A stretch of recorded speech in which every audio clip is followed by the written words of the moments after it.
In a world ravaged by monsters and dimensional rifts, a few lucky people awaken powers to become professionals, and today is the big awakening ceremony for a new batch of students, where instructor Li Yu calls the next kid to the stage. Lin Luo, who just happens to be a transmigrator, convinced he is the chosen one. He walks up to the crystal, ready for his legendary hero moment, placing his hand on the stone to finally reveal his destiny. A massive pillar of light erupts from the stage, making the entire crowd gasp. Sure, he is a top-tier combat class, and the other students are already seething with jealousy, while our boy Lin Luo just smirks, thinking his time has finally come. But then the result hits him. Priest. This instructor confirms it with a grin, a D-rank support class, leaving the audience totally confused about the flashy light show, and someone points out that healers are almost always girls, so now he is just standing there, crushed by the label male healer. When a few bullies come over to mock him under the guise of comfort, but Lin Luo snaps back, promising to let them bleed out if they ever need him, which immediately terrifies them into submission. Do not mess with the medic, and he walks off, demanding they call him Milk Dad instead. Lin Luo tries to rationalize his support role. He is not flying, he is a jetpack for others. Suddenly, a voice tells him not to be so down. And his buddy Tang Cheng offers to team up as a tank healer duo, aka monster bait. Just then, another pillar of light absolutely dwarfs his own, making the entire crowd complain about the new show-off. A silhouette slowly forms inside the blinding flash, revealing Lion Yining, the Spirit Frost Maiden. And her rating is, of course, a top-tier rank. Everyone gushes over the school flower as if good grades guarantee powers. Lin Luo just watches her walk by, completely mesmerized. An instructor immediately starts sucking up, offering her a pick of any university. After her, it is just a string of failures and one guy who becomes a cook. Lin Luo just sighs that it is all fate, playing with a bit of blue energy. Later, he finally checks his status screen, and yep, the stats are garbage, but then he sees his first skill, Skin Bursting Technique, a mutated ability that rips a target's skin open, ignoring all defense.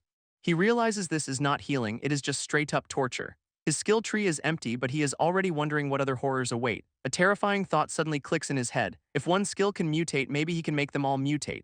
Lin Luo is already on his phone, a mad glint in his eye. Time to go shopping. His buddy Tang Cheng asks what is up, and our boy just says he is buying skill books, which prompts a joke about him being secretly rich, but nope, his aunt's just a high-seas professional. Meanwhile, back at the ceremony, instructor Li Yu officially calls it a day, telling all the students to pack it up and go home now, and gives a classic pep talk for the losers. Do not be sad, your life is over, there is still stuff. But Lin Luo is already booking it out of there, claiming he has got urgent business to attend to, which is, of course, mutating some brand new skills into weapons of mass discomfort. A couple of classmates watch him go, thinking he is just sad about being a healer. Oh, you sweet summer children. His package arrives with same-day delivery because even skill scrolls have an Amazon Prime equivalent. Lin Luo sits in his fancy house holding two scrolls that are about to get a serious, unholy upgrade. He has got Recovery Art and Calmness Art, two perfectly innocent-sounding priest skills. With a flash of red and blue energy, he starts absorbing them both at once. This system shows the skills being learned, but they are already looking a little corrupted. He watches intently, waiting for the big reveal, and the results are in. Recovery is now blood fever, and calmness is enhanced pain. Lin Luo starts connecting the dots with a terrifying grin, realizing he can boil blood, rip skin, and double the agony. He is practically cackling, thinking no one's gonna call him a milkmaid ever again. Just then his phone buzzes. He has been added to a new group chat by the instructor. He sees the school flower. Lion Yining is in there too, realizing it is a group for all the new combat awakeners. Instructor Li Yu drops the new schedule in the chat: 10 days to grind before the big exam, and Lin Luo hears this with a grin that is, not heroic in the slightest. Already picturing himself on a throne of skulls, ready to redefine healing for everyone. His power fantasy is basically becoming a god of pain over the entire city. Totally normal thoughts. Meanwhile, on a quiet basketball court, a completely different drama is unfolding, where Lion Yining's friend immediately calls her out for being bummed about Lin Luo. She tries to deny it, but her friend has a built-in lie detector and is not buying it for a second. This friend then delivers a brutal reality check. Lion Yining's in a ranker, he is a D rank, do the math, which leaves the school flower completely crushed and speechless. Just then, some blonde pretty boy named Yang Haoran slides in to shoot his shot. Turns out he is also in a ranker, and everyone's already shipping them as the new power couple. But Lion Yining is having none of it, shutting him down with ice-cold formality. She tells him to mind his own business and just walks off, dragging her friend with her. His ego completely shattered, the guy reveals he knows about her feelings for Lin Luo and basically threatens her. Cut to the Demon Rat Plains, a lovely starter zone full of hideous giant rats, and who should be there but Lin Luo, decked out in a surprisingly clean priest outfit. He thinks this is the perfect place to test his new, deeply unethical skills. This kid is absolutely locked in, ready to unleash some therapeutic torture. Nearby, a group of actual professionals are trying to recruit for a rat-clearing party, and they are shouting for a priest, having no idea the most unholy healer in existence is right behind them. One of the pros, a woman in a red cape, offers to team up and protect the little brother, but Lin Luo just turns her down flat, saying he prefers to work alone. Her armored friend asks what that was about, and she just says she's found an interesting kid to watch. She is intrigued by his total lack of fear, noting how calm he is compared to other rookies. Deciding he is just a side quest, they hurry off to hunt a special monster before someone else gets it. Elsewhere, a different party is getting absolutely mauled by the rats, already losing blood. Lin Luo, meanwhile, is hiding behind a tree, lining up his first unsuspecting victim. A quick stat check shows these rats are actually pretty tough, with a virus and swarming tactics. He gets why people form parties, but decides it is time to test his own brand of support. With a flick of his wrist, he unleashes skin-bursting technique, and the rat just explodes. Our boy is shocked, realizing his mutated skill let a priest one-shot a monster that pros struggle with. Spotting another one, he decides to see what his other new toy can do. He casts Blood Fever, and the second rat's blood literally boils until it pops. A massive LV up screen appears, and he is already seeing the perks of solo grinding. He checks his status screen, seeing he has got 4 whole attribute points to spend. Since he is a priest, he dumps every last point into his mental attribute for maximum power. Now for the final test, he casts Enhanced Pain on a fresh, healthy rat. He waits for the agonizing screams to begin, but gets complete and utter silence.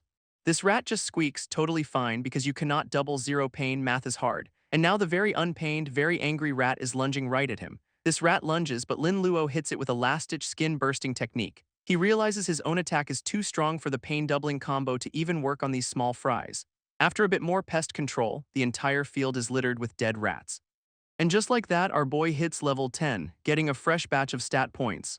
He is pretty pleased with himself, reaching level 10 in just 6 days of solo grinding, which means he gets to pick a new skill from his cursed-looking skill tree. His next option is acute gastroenteritis, because nothing says holy priest like weaponized food poisoning. Suddenly, a much angrier squeak echoes through the forest, and a massive rat king appears, clearly unhappy about the recent genocide. Lin Luo figures he might have overdone it on the whole clearing the area thing. This boss immediately lunges, forcing him to dodge for his life.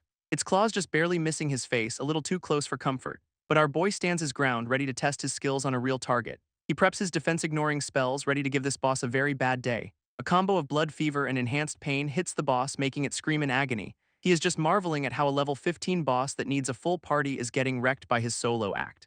From the bushes, some onlookers are laughing, thinking the boss is just weak. Lin Luo, however, is already eyeing up the loot he is about to get. Just then, a whole squad from the Star Sea Guild rolls up, telling him to scram. Our boy just stands there, surrounded by dark magic, and gives them a very unholy smile. Lin Luo just chills, completely unbothered by the guild trying to steal his kill, and while they struggle with the weakened boss, he is just enjoying the show, making the guild members more worried about him than the actual monster. But he just gives them a cheeky peace sign, his intentions totally good. Their leader yells at his team to get ready, completely oblivious to the real threat, when suddenly one of the goons clutches his stomach, feeling a bit bubbly, his face contorting in agony as he realizes he cannot hold it in anymore. And there it is, the explosive debut of acute gastroenteritis. His teammates can only watch in horror as he is launched by his own bioweapon, which turns the entire area into a toxic gas cloud worse than any poison bomb, leaving another guy so distracted by the stench that the Rat King lunges right for him. And Lin Luo just pops in an earbud, enjoying the symphony of suffering he has composed, even standing up to comment on what a good time everyone seems to be having. With the guild leader now writhing on the ground, our boy decides it is time to end this, unleashing his signature combo of pain intensification and skin explosion. This resulting blast is absolutely devastating, wiping out everything in its path. Standing in the aftermath, he gloats about taking the kill and hits level 11. This loot drops are fantastic, including some gear and a brand new skill book, which he notes is a super rare drop, guessing solo play boosts the odds. And after checking out a new ring, he learns equipment passives cannot be mutated. He has got a new skill book, Virus Transmission, because of course he does. This system starts absorbing it, getting that familiar corrupted glow, and boom. Virus Transmission becomes Black Death Outbreak and a rank Plague spell. Lin Luo reads the fine print, realizing he has just weaponized one of history's worst pandemics. With a truly unhinged smile, he is already planning to combo it with his pain doubler. After stashing the rest of his loot, he is feeling pretty good about his day of genocide. But then a strange cracking sound rips through the air. He spots a rift opening up, recognizing it as a secret realm. It is an undiscovered, hard difficulty dungeon, level locked for 10-15. These things are apparently treasure troves, sealed away until someone stumbles upon them. Lin Luo stands before the portal, knowing the harder the dungeon, the better the loot. Still, hard difficulty is a bit much for a solo run, even for him. He cannot risk leaving to get help since someone would just steal his find. So with a classic "what is the worst that could happen," he dives right in. Just as he vanishes, that pro party from before shows up, fresh off a mission. This red-caped woman immediately spots the brand new secret realm entrance. Her whole team gets hyped, thinking they just hit the jackpot. But there is a catch: they are all too high level to enter, so they decide to sell the info instead. Their leader, however, just outbids them on the spot, offering 4 million to claim it for herself. Her teammates can only stare in shock as she prepares to follow Lin Luo in. This pro leader is not worried, saying she is saving this dungeon as a gift for her niece. Inside, Lin Luo finds a cave full of demonized lizard people guarding a scarlet altar. He gets his mission, clear the cave, and immediately realizes this is way harder than the rat plains. A quick stat check reveals these level 15 lizards are absolute tanks for basic mobs. Their stats nearly half that of the Rat King boss, a truly comforting thought. His hiding spot is immediately compromised as the lizards hiss and lock onto him. They charge him down, their senses way sharper than he expected. So he decides to greet them with his signature brand of holy magic, unleashing a combo that makes one lizard explode from both ends, and the resulting smell is so bad even our boy has to plug his nose. He realizes he cannot use that spell again or he will suffocate in his own toxic cloud, which means it is time to break out his new rank plague spell. Meanwhile, outside the portal, the pro leader has assembled an entire squad, and her niece arrives holding a cute, glowing cat with healing skills. This aunt reveals the secret realm is actually a birthday gift for her, even hiring a team of level 15 bodyguards to ensure a safe, easy clear. And the niece is none other than Lion Yinning, who now has a full escort. She's not thrilled about the hand-holding but feels pressured to accept the gift, so her aunt rushes her toward the portal before another family can claim it. With a little push, Lion Yinning tumbles into the dungeon, completely unaware of who is inside. Outside, the pro leader's team reports that someone's already inside the realm, so she just coldly decides to wait for the inexperienced beginner to die. But Lion Yinning is clearly wondering who could have possibly beaten them to it. Meanwhile, that beginner is busy giving a lizard monster a terminal case of the coughs, and after wiping the floor with them, Lin Luo dings level 12 in a shower of light, absolutely thrilled with how fast he is gaining levels in this high-end dungeon.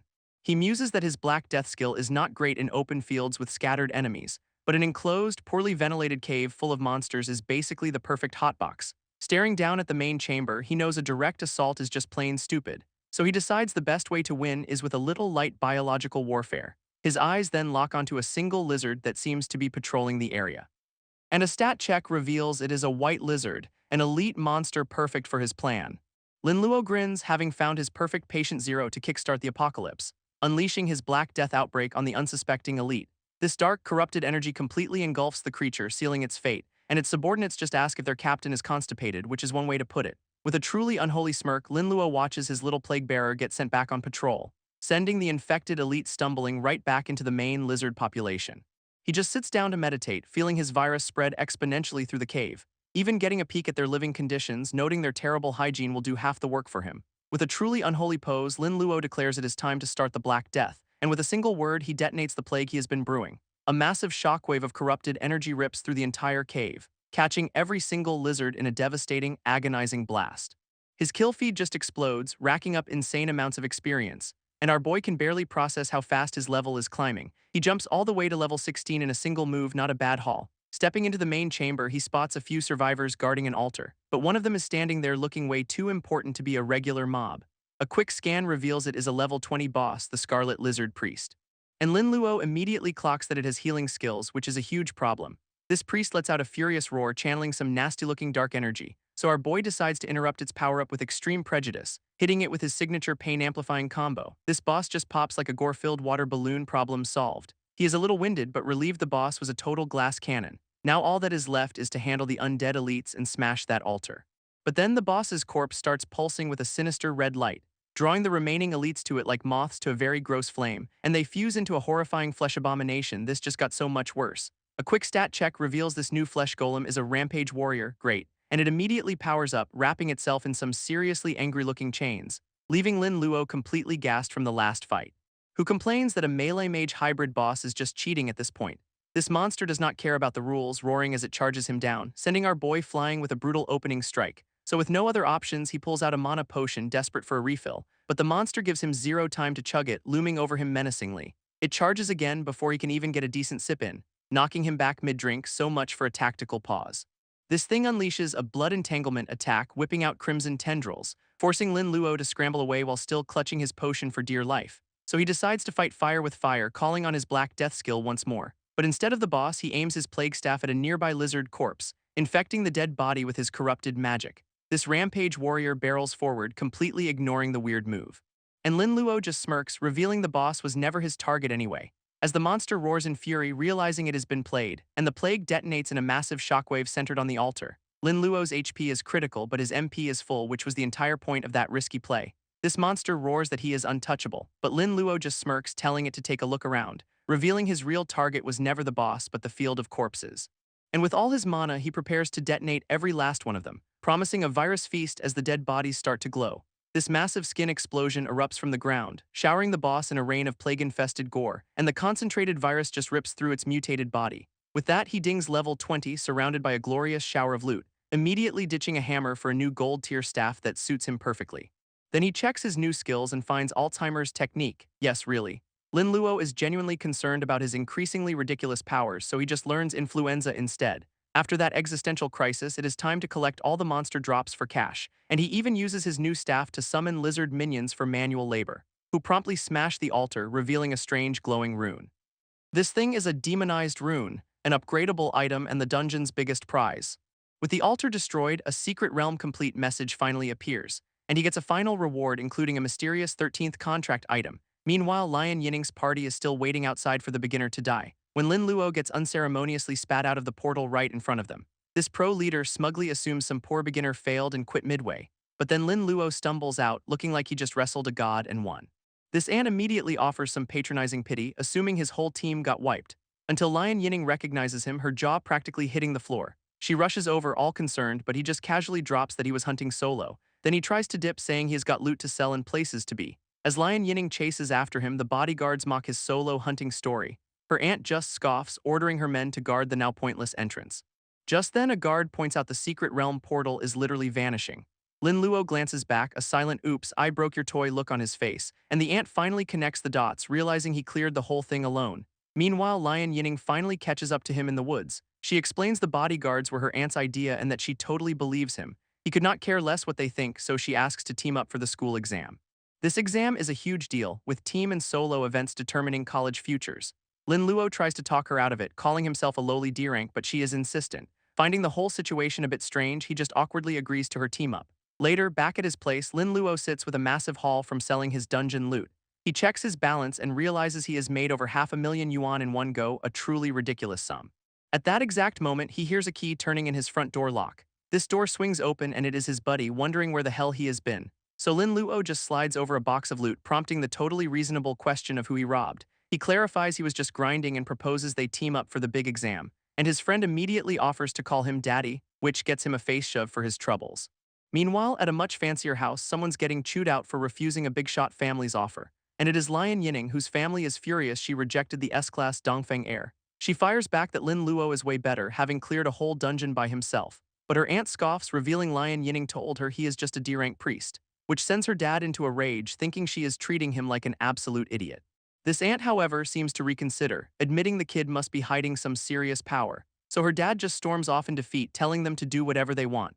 Exam day arrives at the trial tower, which is basically a giant dirt tornado, where a pink-haired reporter is live on the scene, hyping up the massive freshman assessment. She explains the tower's rules: hit floor 20 and you are officially a genius. Then the broadcast highlights the top prospects, including a couple of S-rank prodigies. Back with our crew, Lin Luo's buddy is freaking out about their missing third member, right as Lion Yining shows up to complete their party. His friend is absolutely floored he teamed up with the class beauty, but Lin Luo is all business. Watching from above is one of the S-rank prodigies, Dongfang He, looking very unimpressed, and he is seething that Lion Yining actually turned him down, calling her a fool. Dongfang He's lackey presents him with a new recruit for the exam, and the S-rank prodigy immediately flexes by reciting the kid's entire life story, not creepy at all. This new guy, Yang Haoran, is understandably terrified, realizing he has been thoroughly stalked. So when Dongfang offers him a spot on the team, he agrees so fast he nearly breaks his neck. With a seriously punchable grin, he admits this means ditching his old teammates. Oh well, their loss. Dongfang then pivots to asking about Lion Yining, the spiritual snow princess, clearly fishing for info, while his attendant calls her a short-sighted fool for rejecting their oh-so-generous offer. Dongfang just scoffs, declaring only one woman is actually worthy of his magnificent self, and that woman is Murong Zuhin, another high-status prodigy from a big-shot family. Meanwhile, Murong Zuhin herself finds it weird Lion Yining would team up with a couple of nobodies. As her own posse is busy kissing up, promising her first place and eternal protection, she could not care less about the rank. She is here for the grand prize, a world's magic artifact. At that moment, a massive beam of light signals the exam is officially starting, and everyone gets zapped into the trial tower, which looks as pleasant as a dirt blender. Lin Luo's team lands on the first floor, a barren wasteland crawling with monsters, where a welcoming committee of snarling beasts immediately charges them down. His buddy is super hyped to finally show off his skills, looking way too eager for this. But Lion Yining beats him to the punch, her eyes glowing as she preps a frost attack. She unleashes a massive ice wave, flash freezing the entire horde in a single move. then tells Lin Luo to stay back while she protects him, completely stealing his thunder. This trial tower lights up floor by floor, a beacon of student suffering. Outside, some officials explain the rules: go fast, get a good grade, simple, and someone's already hit floor 7, setting a blistering pace. This commentators are not surprised the S-rank prodigies are leading the pack, but they are shocked to see Lion Yining's team in third, led by an ice mage. Then they spot Lin Luo just chilling in the back, immediately branding him a loser. Lin Luo just tells Lion Yining he is a vulnerable priest who needs protecting. What a gentleman.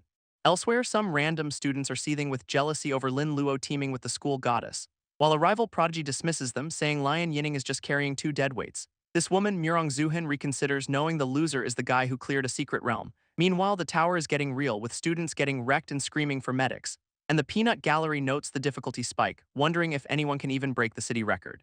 Apparently, past floor 15, the cameras get smashed, so it is a total black box. Just then, Lion Yining's team plummets down the rankings, dragged down by her useless teammates. Back on the battlefield, the team is completely gassed, surrounded by the icy aftermath of their fight. Lion Yining is hitting her wall, wondering if she can even go on. Her buddy gives her a pep talk, admitting she has been hard carrying them all the way to floor 19. That is when Lin Luo finally stands up, announcing it is his turn to take the lead. This friend immediately backs him up, telling a confused Lion Yining that this guy is the real deal. He checks the team's stats and his jaw hits the floor. Lin Luo is level 26, a whole different league. Lin Luo casually asks Lion Yining to unfreeze one of the monsters, explaining his devious plan is to let it go and see what it does next. Because it'll definitely run to get reinforcements, which is exactly what he wants. Intrigued, she agrees, wanting to see the power he has been hiding this whole time. This beast shatters its icy prison with a furious roar, and immediately bolts, sprinting for the hills like its life depends on it. For a split second, Lin Luo looks like he might have messed up, until an entire army of monsters appears over the ridge, answering the call. His buddy is completely bewildered as the horde swarms them. But Lin Luo spots a few figures watching from a nearby cliff. It is a trio of saboteurs, smugly watching their monster-luring plan unfold. As a beast lunges for Lion Yining, she realizes she is too slow to block it, but the attack is suddenly intercepted, leaving her completely stunned. Turns out Lin Luo just summoned his own personal army of lizard men, who immediately charge forward to clash with the incoming horde. His teammates are absolutely floored. A priest with a summoning skill is unheard of. Up on the cliff, the saboteurs watch their genius plan go right down the drain, seeing even more monsters pour into the area, thinking their job is done. Convinced their rivals are finished, the trio decides to just leave them for dead. Down below, however, the monster population has exploded and the team is in deep trouble. Lin Luo finally steps up, announcing it is his move. He unleashes Black Death, instantly obliterating a monster, and the curse spreads like wildfire through the horde. His teammates just watch as the XP notifications go absolutely nuts, but Lin Luo declares this little massacre is not nearly enough, wanting to cover the entire floor in his plague, which forms a terrifying vortex of death magic above them. This spell rains down, wiping out everything and racking up even more points, leaving his buddy wondering if he has got some kind of poison skill. But Lion Yining knows these monsters resist poison, so Lin Luo clarifies it as a disease. He explains it as a virus that infects cells almost instantly. And oh yeah, it is super contagious, billions of viruses per goblin. Actually, scratch that, it is trillions now, enough to blanket the whole floor. This has his friend terrified of being eaten alive, but Lin Luo says he has got it under control. For his friends anyway, anyone else is about to have a very bad day. Meanwhile, the saboteurs are laughing it up, assuming our team is monster food, as their leader tells them to quit slacking and find the exit. But they suddenly stop, noticing the sky is getting weirdly cloudy, looking up in total confusion at the strange phenomenon, right as they spot the giant, ominous plague cloud heading straight for them.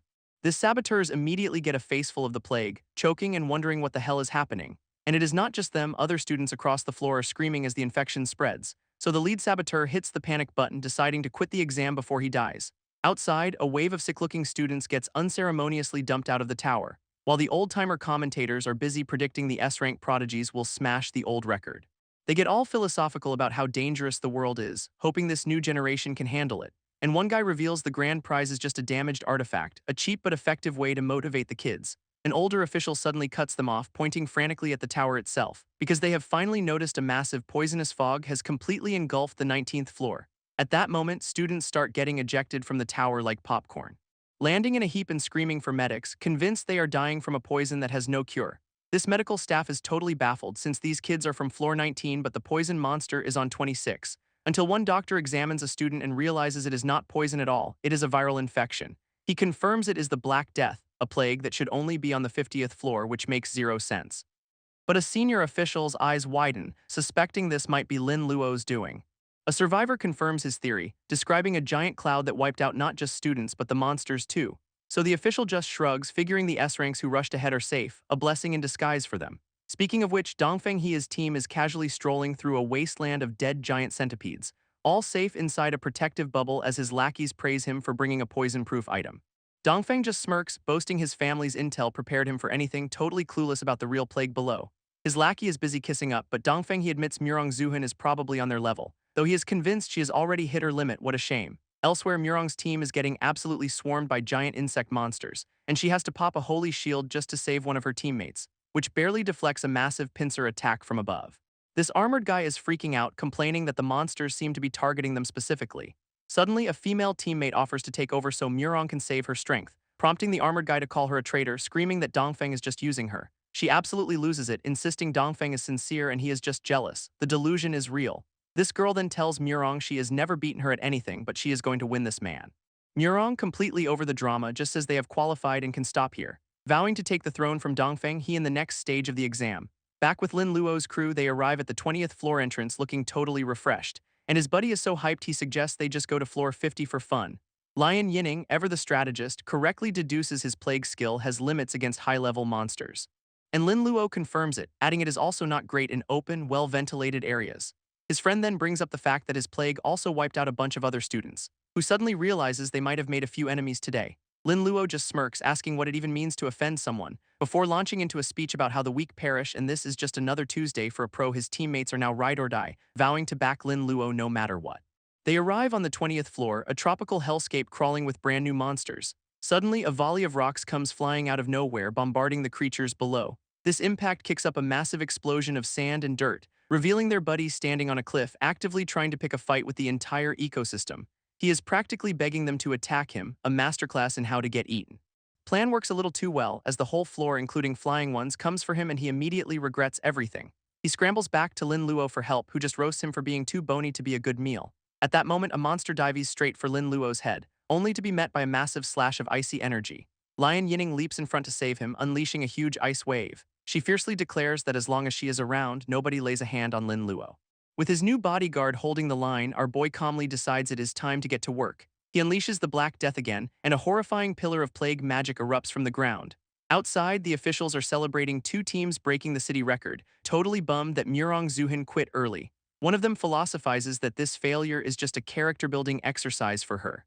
An old-timer then brings up a legendary priest who rose from nothing, drawing a very obvious parallel. Their little chat gets interrupted by a panicked guard rushing in with an urgent report. He frantically explains a poisonous cloud has appeared on floor 19 and is spreading upwards. This plague has already consumed 5 floors and taken out 3,000 students, a new, much grislier record. This officials are scrambling as medics haul away the plague victims. And one of the higher-ups asks for a headcount of who is left up there. It is less than 100. A guy in a suit correctly guesses this is not a random boss monster, it is sabotage, which has his colleague wondering if there are traitors mixed in with the students. Then we get a quick lore drop on the Fallen, people who gave up on humanity, who are basically doomsday cultists that think serving a demon god is the only path forward. Their whole deal is undermining humanity to appease their Dark Lord, real team players. But the suit guy points out the Fallen would have just killed everyone, so he figures they are specifically targeting the S ranks. This old-timer grimly states the tower is sealed during the exam, meaning they are completely locked out. He puts his faith in the kids still inside, hoping they are strong enough to fight back. Meanwhile, Lin Luo's team casually strolls up to the 26th floor entrance, completely unfazed. His buddy is stoked about hitting level 20, while Lion Yinning is at 25, both crediting Lin Luo for the boost. But Lin Luo just flexes that he has hit level 30 and has 4 new skills waiting for him. His first new skill is literally called Reproductive Excitation, and it is exactly as horrifying as it sounds. This other 3 are just a greatest hits collection of STDs. This priest is a walking biohazard. And of course, our boy decides he is absolutely going to learn every single one of them. His teammates are justifiably concerned by the creepy, perverted smile on his face. When Lion Yinning asks what he learned, he just tells her it is probably better for her sanity if she does not know. She quickly changes the subject, reminding him he can get a second job class now that he is level 30. Lin Luo agrees, pulling out a special book for a hidden job transfer he has been saving. Lin Luo activates the hidden job book, getting a choice between 2 exclusive classes. And the options are Evil Doctor or the Dark Lord, neither of which he has ever heard of. This Dark Lord is a full-on necromancer, master of the undead, but he is not a fan of the whole turn into a skeleton part of the deal. So he checks out Evil Doctor, which comes with non-responsible surgery, a totally random, dangerous operation. Which he realizes is basically a loot box where someone else suffers the consequences, he just gets the fun. Our boy is absolutely sold on the idea of responsibility-free chaos, so he locks in Evil Doctor and immediately gets a new quest. His mission is to kill a silver-level humanoid boss and steal its heart within a month, which means it is time to tell his teammates they are splitting up. They both immediately offer to help, arguing it is way too dangerous to go alone. But he explains the target is on the 30th floor and it is a humanoid boss, telling them a group of 3 is too big of a target and he cannot protect them. His buddy is just grateful, saying they'd have been stuck on floor 19 without him anyway. Lin Luo says his goodbyes, but Lion Yining is clearly not taking it well. She suddenly grabs his hand, telling him to wait a minute, and offers him a stand-in puppet, a one-time use item that can block a fatal attack. He tries to refuse, knowing it is a precious family item that is basically an extra life. But she insists, saying his safety is what matters most, nearly confessing before realizing the timing is terrible. He finally accepts, and with a final farewell, the team officially splits up for now. Left alone, Lin Luo is already having second thoughts about accepting that priceless extra life puppet. Meanwhile, on a completely different floor, another team is getting absolutely demolished. And one of the guys is freaking out because they have stumbled into elite level 35 hellhounds, a total death sentence. So a masked swordsman suggests they team up with a guy in red, Dongfang Wu, to survive, who immediately takes charge, telling everyone to follow him as he clears a path. This masked swordsman zips through the horde, unleashing some kind of phantom thunder skill, which carves a massive trench through the canyon and a whole lot of monsters, allowing the newly formed squad to make a desperate sprint for safety. And they finally spot the exit, a portal conveniently located in a giant lava lake. But just as they get close, the entire lake starts to bubble and erupt, revealing a massive horned lava beast that was clearly just waiting for them. A wave of magma immediately blasts one of the teammates who is not having a good day, and he identifies it as the Hellhound King, the floor boss who was supposed to be sleeping. Dongfeng He explains the boss is targeting him because of his dragon pet, telling the swordsman to run. But the swordsman refuses to bail, saying their families and rivalry mean he is staying to fight. With that settled, the two S-ranks charge straight at the giant lava monster, unleashing their strongest attacks in a desperate 2-on-1 showdown. Back on the lower floors, Lin Luo's former teammates are walking away from the tower entrance, where Lion Yining is blushing over holding his hand, while his buddy immediately starts calling her sister-in-law. She tries to brush it off and worry about Lin Luo's safety, but the teasing is relentless and she is not amused. Tang Cheng starts spilling the tea, revealing Lion Yining wrote Lin Luo a love letter in high school, and she is totally flustered, admitting she thought he never even saw it. Turns out Lin Luo was going through some weird mental stuff back then, so he never even noticed. Meanwhile, 2 other students stumble out of the tower looking like they wrestled a blender. Onlookers are surprised to see even Dongfeng He's elite team is finally losing members. This 2 survivors meet Lion Yining's group, and a blonde guy immediately calls out to her. But he gets a little too familiar, prompting Tang Cheng to call her sister-in-law and get protective. This blonde dude just completely short-circuits at that comment, his brain practically echoing with confusion across the entire plaza. Unfazed, Tang Cheng tells them to ignore the simp and just wait for Lin Luo. This blonde guy finally snaps out of it, demanding to know what he meant by that. Her buddy just doubles down on the teasing while Lion Yining threatens to shut them both up. This sends the jealous rival into a full-blown tantrum, calling Lin Luo D-rank trash. He gets right in Tang Cheng's face, pulling rank and acting like a total tool. But Tang Cheng is having none of it, casually grabbing his finger mid-rant. He then tells the loudmouth to open his dog eyes and look at the leaderboard, and the board clearly shows Lin Luo is already on the 27th floor, miles ahead of them. This blonde guy's entire worldview shatters, refusing to believe it is even possible. Other students are just as baffled, immediately crying cheater because a priest cannot be that strong.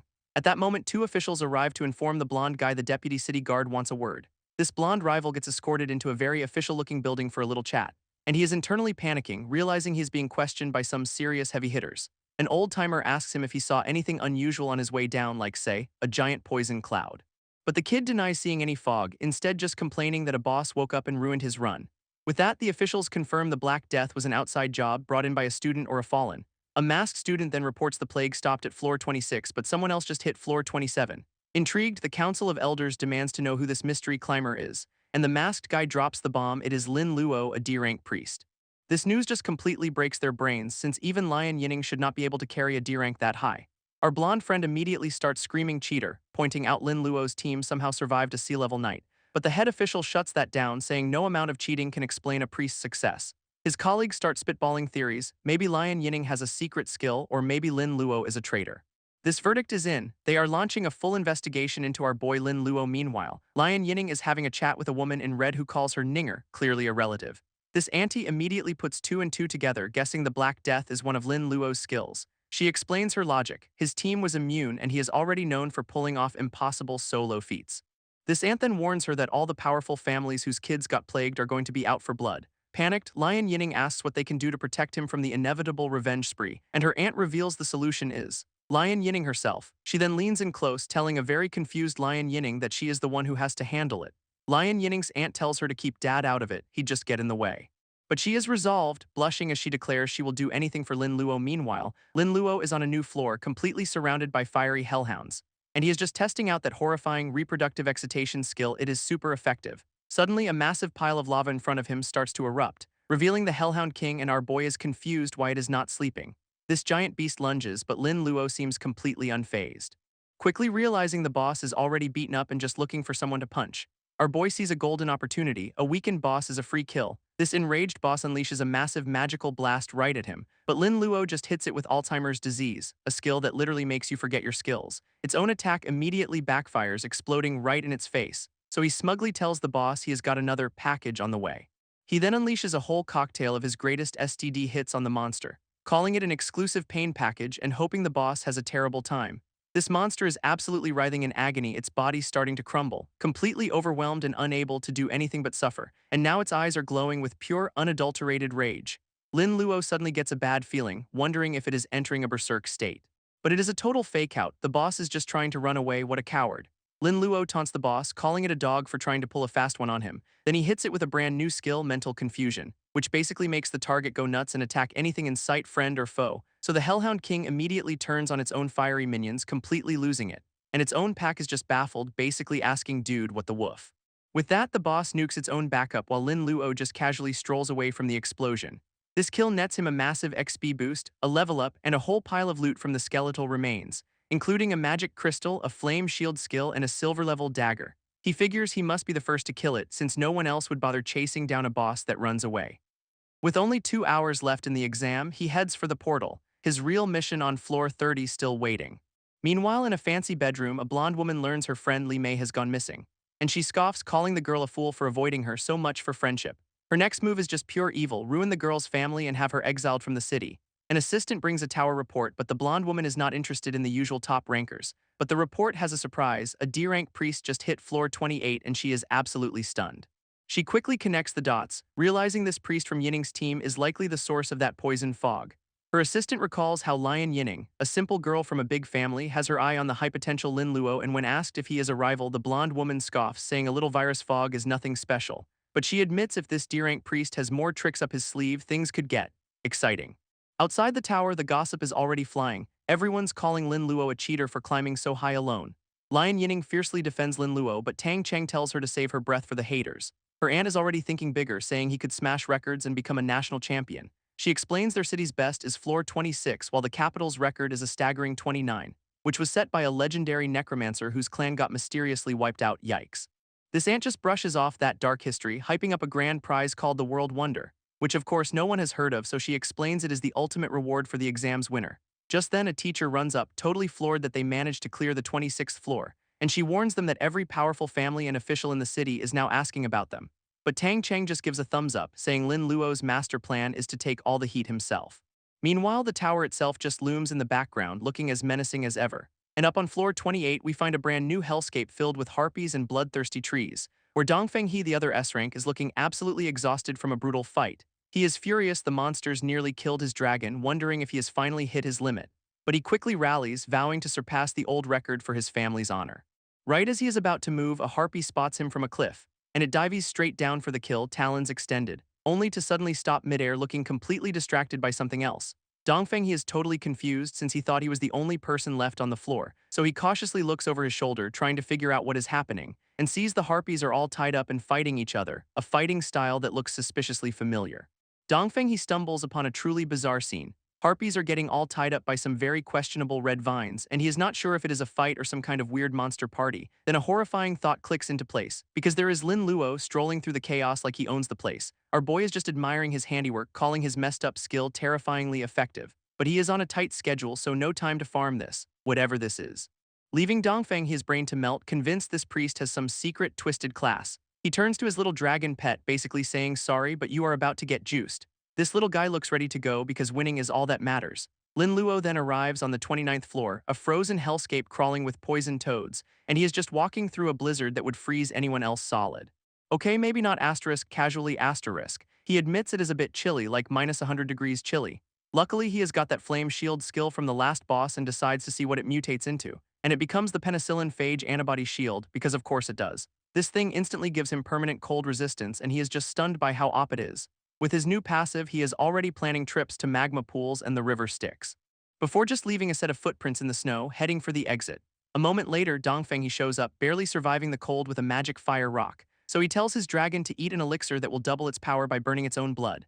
Dongfeng he rides his juiced-up dragon, screaming for it to kill Lin Luo, and the beast lunges forward, a blur of red scales and pure rage, while Lin Luo just barely dodges the surprise attack, leaping across the ice. Giving his rival a classic "Are you kidding me right now" look.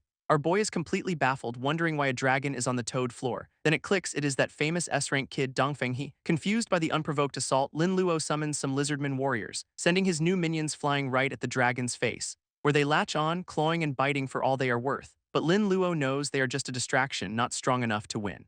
This dragon just roars, shaking them off like annoying flies. And with his summons wiped out, Lin Luo realizes Dongfeng he must be hiding nearby. So he comes up with a brilliant plan: use the pet to find the owner, hitting the poor dragon with mental confusion one more time for good measure. Suddenly, the dragon turns on its own master, who looks absolutely lost, smashing right into Dongfeng his hiding spot and blowing his cover completely.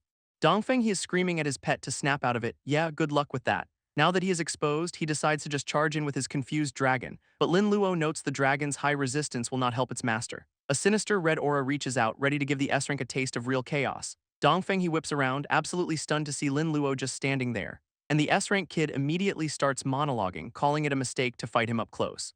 With a roar, he summons a massive wall of ice spikes from the ground, declaring himself the only true champion as he blasts his opponent away. His yellow flash strike is unleashed, a full-power golden energy beam, which completely engulfs Lin Luo in a blinding explosion of light. Looking down at the crater, Dongfeng he scoffs that no class can beat a dragon knight, until a voice behind him calmly asks, "What about your dragon?" Below them, his pet is writhing on the ice and the guy just loses it. Dongfeng he is screaming, demanding to know what Lin Luo did to him, but our boy just calmly asks if he will still be able to scream.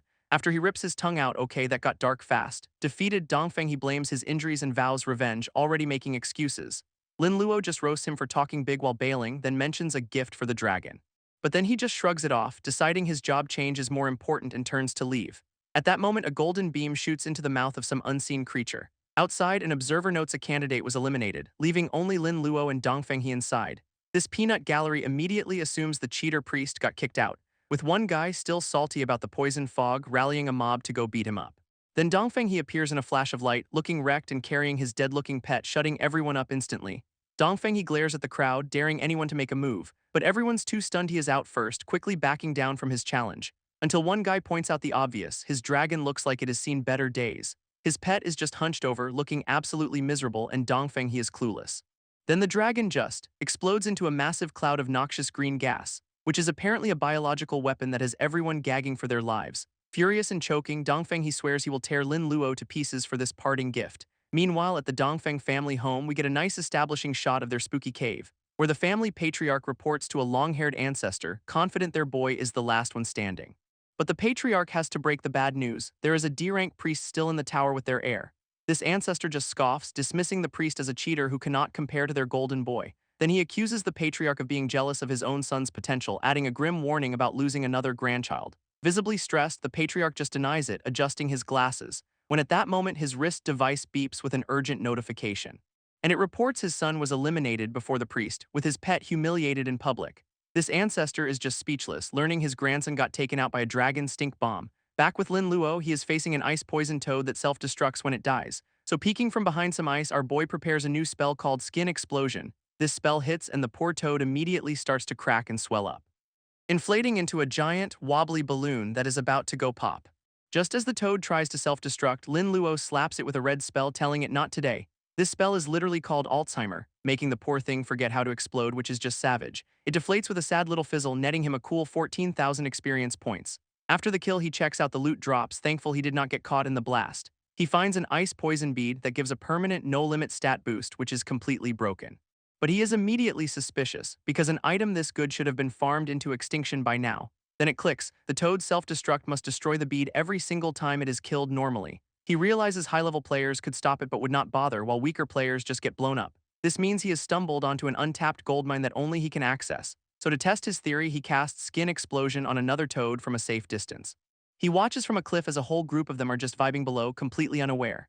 This targeted toad starts to inflate, and Lin Luo just waits for the show to start. It goes off in a massive ice explosion, forcing him to take cover behind a rock. Checking the crater, he confirms he got the XP but no materials dropped. A very smug smile spreads across his face as he gets ready for round 2. He stands over a valley teeming with the toads, ready to start his personal farming run. To make things efficient, he summons his lizardman minions to help out. His minions just hold the inflated toads in place like weird, angry party balloons. Lin Luo then prepares his staff, about to hit the whole group with his anti-explosion curse. And just like that, they all deflate safely, dropping all that sweet, sweet loot for the taking. After his farming run, Lin Luo stands in the middle of a swirling dark miasma, which has conveniently attracted a whole new horde of angry ice toads. He reveals his master plan. He has already infected them all with a black death virus, then unleashes the plague in a massive, shadowy outbreak across the valley. Surrounded by loot orbs, our boy levels up, admitting that mass extermination is surprisingly tiring. This haul is massive, netting him 248 of those broken ice poison beads, and he immediately starts absorbing them, his spirit energy just skyrocketing. In moments, his power has doubled, a boost that should have taken dozens of levels to achieve. At that moment, his demonic rune activates, having feasted on all those dead toad souls. This thing is completely busted. It gives a stat boost, monster transformation, and insane mana recovery. Lin Luo is just giddy, realizing he will basically never have to worry about mana again. But a massive shadow suddenly falls over him, signaling the party's over. His eyes go wide as he looks up at the new arrival. It is the floor boss, the Ice Poison Toad King, and it is absolutely enormous. Instead of being scared, Lin Luo just grins, eager to test out his new powers, and he promptly transforms into a tiny, unassuming little ice lizard. This giant toad boss just stares down at the little guy, completely baffled by its appearance. Our boy is internally freaking out. This skill can even trick a boss, making it a perfect assassination tool. He knows his virus will kill the boss eventually, but he does not have time to wait around for it. So from his perfect hiding spot, he gets ready to unleash a brand new combo skill. From his hiding spot, Lin Luo kicks off his combo with a skin explosion, which only seems to annoy the giant Toad King, and the massive boss immediately lunges to attack. So our boy hits it with a spell literally called Diarrhea, which is just next level petty. This boss gets a nasty, spiky surprise right from behind, as Lin Luo proudly announces his new but limited combo and prepares to finish it. Not having any of it, the toad unleashes a massive ice beam from its mouth, blasting a wave of frozen projectiles across the field, completely overpowering Lin Luo's attack with sheer force. He is genuinely shocked, realizing that a direct hit from that thing means instant death, just as the toad fires another concentrated ice shard right at him, forcing Lin Luo to whip out his signature move, good old Alzheimer's disease. A flurry of ghostly red hands grab the boss's face, leaving it totally dazed, which gives him the perfect opening for a skin explosion right to the eye. Standing on a newly formed ice pillar, he confirms he has blinded the boss, and with a dark aura swirling, he declares it is finally his turn. A menacing look crosses his face, ready to end this fight for good. So he summons his lizardman minions to swarm the giant beast, which can only roar in agony as they crawl all over it. Just as it tries to self-destruct, Lin Luo hits it with Alzheimer again. Nope, not today. With the boss defeated, Lin Luo gets a massive XP dump and a ton of loot notifications. He is just surrounded by drops, including a pearl that grants a random super ability. Spotting a skill book, he decides to learn the ice spell that countered him earlier. And the new skill he gets is called Al's Spread, because of course it is. Our boy recognizes the incurable disease from his old world, seeing its potential as a brutal control spell. Next up is the Ice King's Bead, which promises a super ability normally reserved for epic-level players. He absorbs it instantly, getting a glowing forehead rune and unlocking 2 new powers. This first, Adrenaline Rush, is a huge agility buff with the minor side effect of possibly driving him insane. Feeling the power surge, he is suddenly confident he can handle a fight up close now. Meanwhile, Dongfang is back home, getting a checkup while seething on his throne of pure salt. This crowd is still gossiping about how he got taken out by his own dragons, biological warfare. Dongfang he just clenches his fist, vowing to kill Lin Luo for the ultimate public humiliation. Outside the tower, someone finally looks up from the drama and realizes the priest is already on the 29th floor. And just like that, his name flashes on the 30th floor, completely shattering the old record. A couple of fans in the crowd are losing their minds, calling him the coolest guy in the city. Some city elders are stunned, realizing this kid is the real deal and deciding he needs protection. Elsewhere, a blonde woman notes that based on these results, he is now the #1 candidate in the country. She immediately decides her Murong family has to recruit him, no matter what it takes. Back with Lin Luo, the 30th floor is a dark cave swarming with creepy bat-like monsters. He steps onto the new floor, ready for the next challenge. Lin Luo admits he spent so long farming toads he had to speedrun the 29th floor. His brilliant strategy was just making all the monsters fight each other while he slipped past. Now on the 30th floor, he is running out of time and needs to find the boss fast. This local wildlife is giant, plague-spreading demonic bats, and he is just a tiny snack. So of course his first move is to hit one with a skin explosion. One bat goes boom and falls, which immediately gets the whole cave's attention, waking up an entire swarm of very, very angry bats. A massive vortex of them descends on him, ready to tear him apart. But Lin Luo just activates his demonization skill to blend in with the crowd. He transforms into a little bat himself, leaving the angry swarm totally confused. Now undercover, he flies off to find the boss with only 20 minutes on the clock. His search leads him over a massive, creepy-looking graveyard, where he spots humanoid blood slaves, confirming the boss is nearby. Two elite blood servants are guarding a coffin, gotta be the one. Back in human form, he whips out his staff for a classic mental confusion play. This spell hits and the two elite guards immediately turn on each other. And they just start tearing each other to shreds, completely distracted. Lin Luo watches from a safe distance, happy to let them work out their issues. Inside the coffin lies the boss, a fallen baron who is conveniently still asleep. So our boy leaps in, ready to give this sleeping vampire a rude awakening via skin explosion. This coffin erupts in a massive blast of dark energy, and Lin Luo is stunned, wondering if that was an instant kill. But he knows it cannot be that easy. This is a floor boss after all. His eyes widen as he senses something is definitely not right, because down below, the puddle of exploded vampire starts to bubble. And just like that, the fallen baron reforms, looking annoyed but otherwise fine. This guy's made of regenerating blood, so conventional damage is totally useless. This boss immediately hits him with a super fast sound attack, sending Lin Luo flying right into the waiting arms of the zombie horde. Our boy realizes he is in some serious trouble now, and as the ghouls grab him, he decides it is time to use his new trump card. He gets completely swarmed by the blood slaves, but not for long, because he pops Adrenaline Rush, his new insane speed buff. This first thing he does is deliver a boot straight to a zombie's face. Now he is moving so fast he cannot even control it, just a blur of pure energy. In response, the Baron summons two Blood Shadow clones to help out. These new goons have half the boss's power, which is still a lot. But with his new speed, Lin Luo just zips past them, calling them too slow. This boss counters by unleashing a wave of blood flames from below, and the vampire gives a nasty grin, thinking he has finally cornered his prey. But Lin Luo just pops a resistance shield, completely unfazed by the flames, and he immediately rockets forward, cracking the ground with his new speed, zipping past a huge attack from the Baron like it is nothing. Who counters by trapping himself in a defensive vortex of blood energy. But he is clearly taking damage from something inside his own shield, because Lin Luo just spams skin explosion on him from every angle, and the boss's head starts to melt under the constant barrage, only to immediately reform by merging with his blood clones. This guy is basically invincible as long as he has blood to regenerate from, so the newly formed clones immediately lunge to attack. Which is the perfect time for our boy to test out his new Owl's Spread skill. This spell hits the clones, which immediately start to freeze up, their bodies turning into what looks like frozen, clotted blood, and Lin Luo is just thrilled. Turns out vampires are afraid of owls. Well, not the disease itself, but the blood-clotting side effect is a perfect counter. With his clones neutralized, the Baron just roars and charges in himself.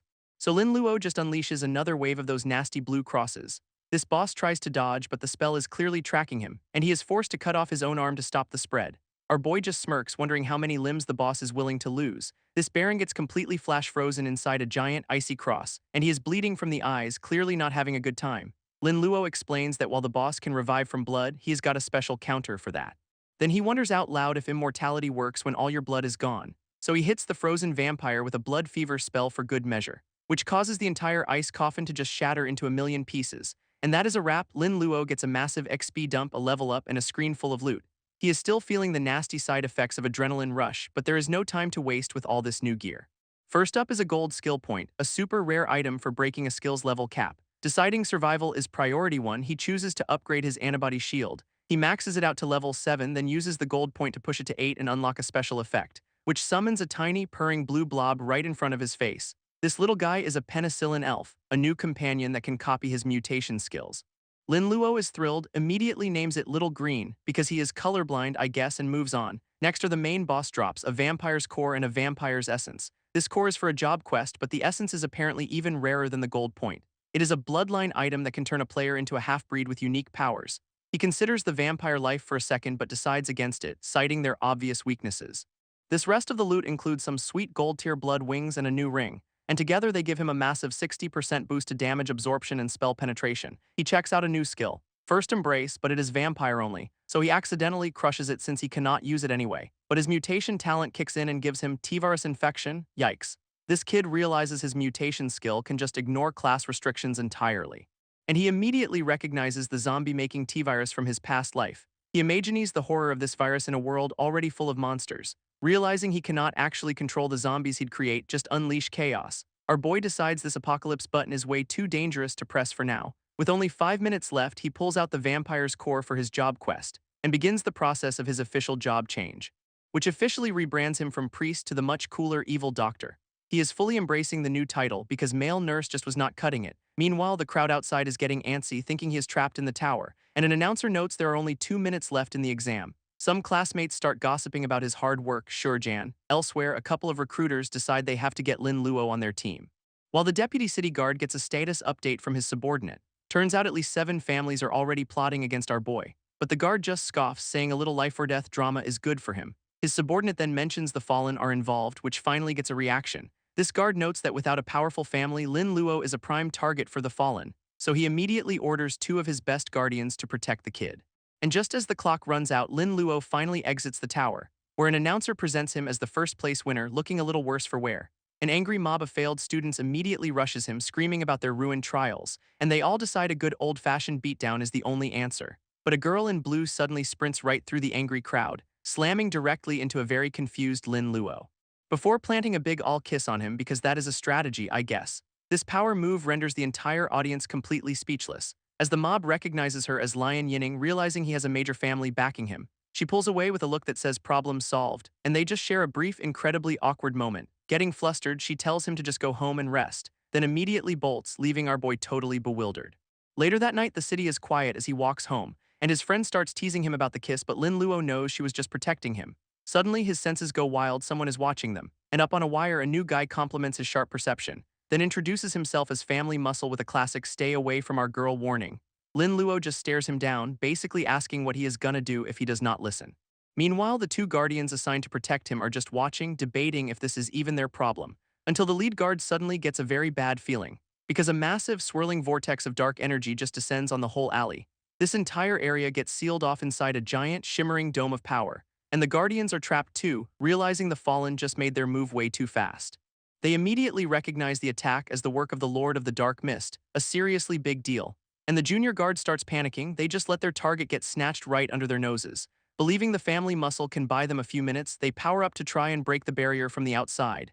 Inside, our boy and his new acquaintances are trapped in some kind of warped pocket dimension. And the family enforcer explains this is the Dark Mist space, but he is pretty sure the big boss is not here personally. Lin Luo's friend is absolutely losing it, realizing they are being targeted by a century-old epic-level villain. This enforcer roasts him for being a minion, then tells them to follow him to find a weak spot for the lady's sake. So the very unlikely trio starts walking toward the edge of the misty void, only to be met by a new villainess who says she has brought the source of the mist and escape is not an option. This family guy does not hesitate, powering up his axe with a fiery aura and screaming at the fallen. But she is completely unimpressed, calling him a low-rank scrub before ordering her minion to play with him. One of the cloaked goons steps forward, its hand twisting into a set of monstrous claws, before it transforms into a massive werewolf beast, ready to fight the axe wielder. But before they can even clash, a massive explosion of ice erupts right between them, and popping out of the ice is a new lady with a job offer. Join the Night Watch, benefits are great. Lin Luo's friend immediately starts panicking, telling this fallen to back the hell off. Our boy, ever the pragmatist, just asks if Night Watch is their official evil organization name. She corrects him, saying fallen is just a nasty label the world put on them. Then gets uncomfortably close, her fingers reaching for his face, before she lifts his chin and declares that they are the actual saviors of the world. Her sales pitch is that to save humanity, they have to embrace an evil god, a totally stable philosophy, and the real reason they are here is because some old poison master wants Lin Luo as his disciple. He quickly reassures his friend he is not about to join some weirdo death cult. So the woman drops the friendly act, saying he has no choice in summoning a goon to capture him. This new hooded creep gloats that his master has plenty of ways to persuade him, and he even summons a few green underworld ghosts to lock Lin Luo in place. But the summoner suddenly blanks, completely forgetting the next part of his own spell, which gives Lin Luo the perfect opening to blast him with a massive wave of energy. Our boy just deadpans that if you treat him like a fool, you will get hurt. He just used Alzheimer's disease. This ghost summoner's body immediately starts to crumble and dissolve on the ground, and he is left screaming in agony, clutching his head as his mind completely unravels. His boss is just shocked, realizing it is a spell backlash and calling her own minion useless trash. Deciding she has to do everything herself, she starts powering up her own dark energy, and summons a whole field of monstrous, spiky plant creatures to finish the job. His friend is screaming for him to run from the giant thorny plants, but Lin Luo just hits the villainess with a mental confusion spell instead, which leaves her completely baffled for a solid second, and then she gets furious that a priest is fighting her up close. Her plant monsters finally get a grip, wrapping around Lin Luo's body, and he is getting absolutely crushed by the dark energy.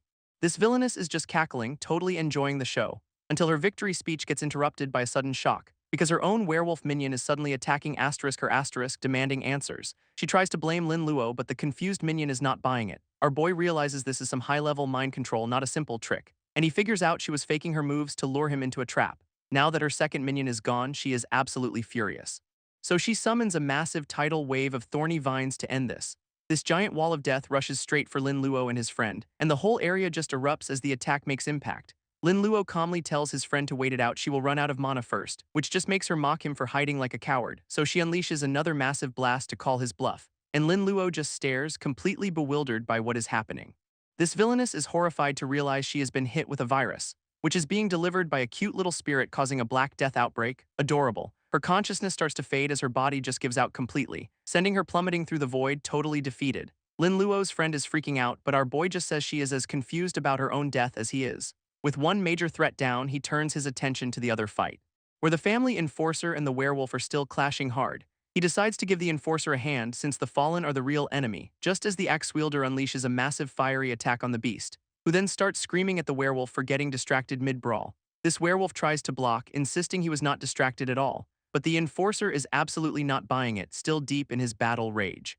Suddenly, the werewolf clutches his stomach, striking a very weird pose. Complaining about a sudden, intense stomach ache he calls a colossal flood. His eyes widen in horror as he realizes what that flood is about to do, and he makes a mad dash for the bathroom. Yep, Lin Luo gave him diarrhea. This enforcer screams at him not to run, completely oblivious to the real emergency, swinging his massive axe at absolutely nothing but air. Taking all the credit, he tells Lin Luo he has handled it and is on his way, leaving everyone to stare at the bizarre aftermath of his victory.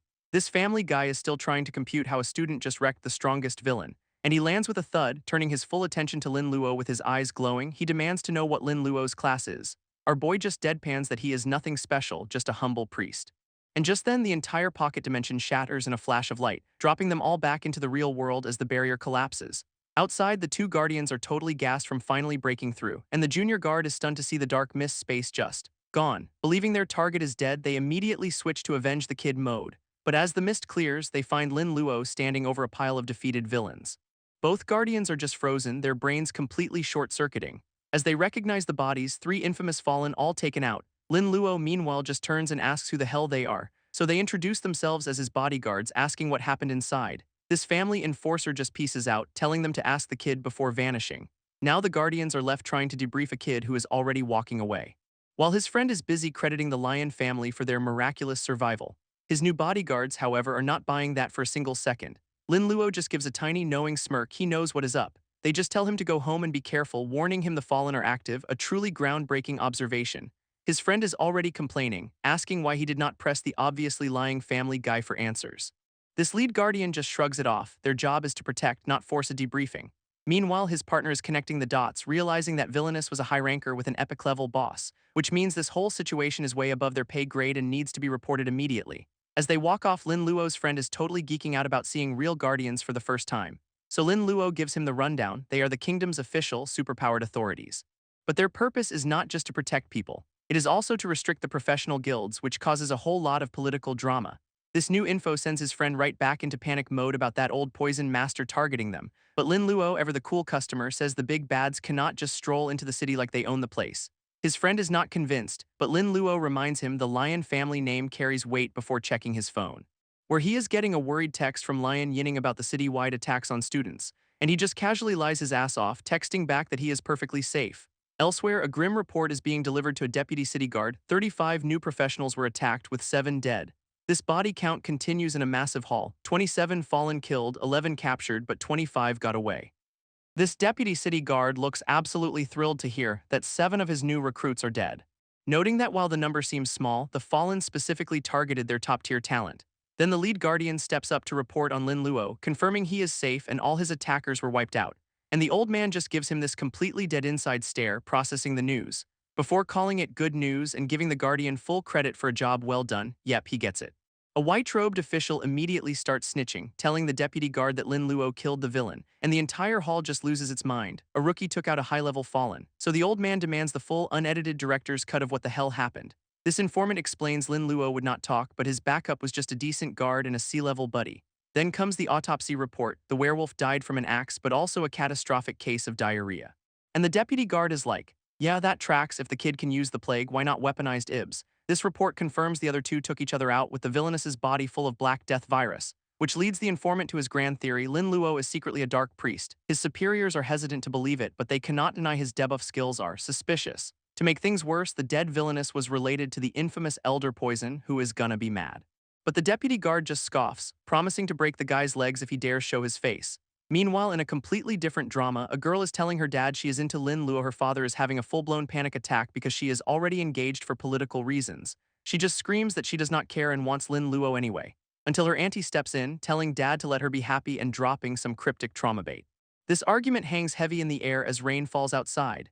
Lin Luo and his friend, meanwhile, are just strolling into the next school event, totally oblivious. A floating drone announces the start of the individual challenge for all candidates. It is a 2-round tournament with the top 16 advancing to a defense match, and we get a shot of some top-ranked pretty boy who is clearly gonna be a problem tomorrow.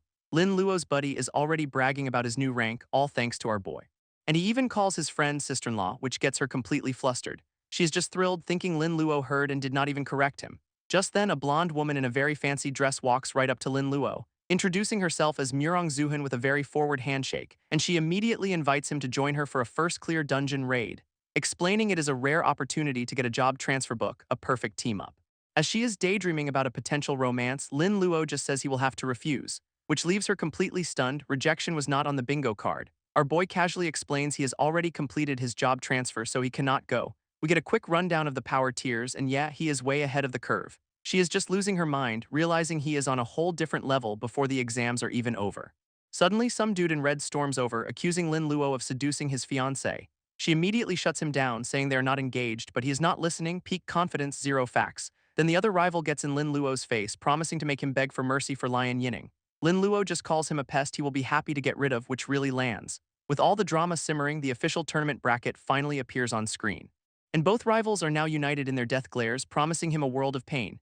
His friend gets worried and offers to call her dad, but Lin Luo just tells her to trust him. And with a cold smirk, he remembers their last clash and promises to completely destroy the guy this time. This first match kicks off, pitting Lin Luo against a huge armored dude with a comically large hammer. This guy's got a personal grudge, blaming Lin Luo for getting him kicked out of the trial tower early.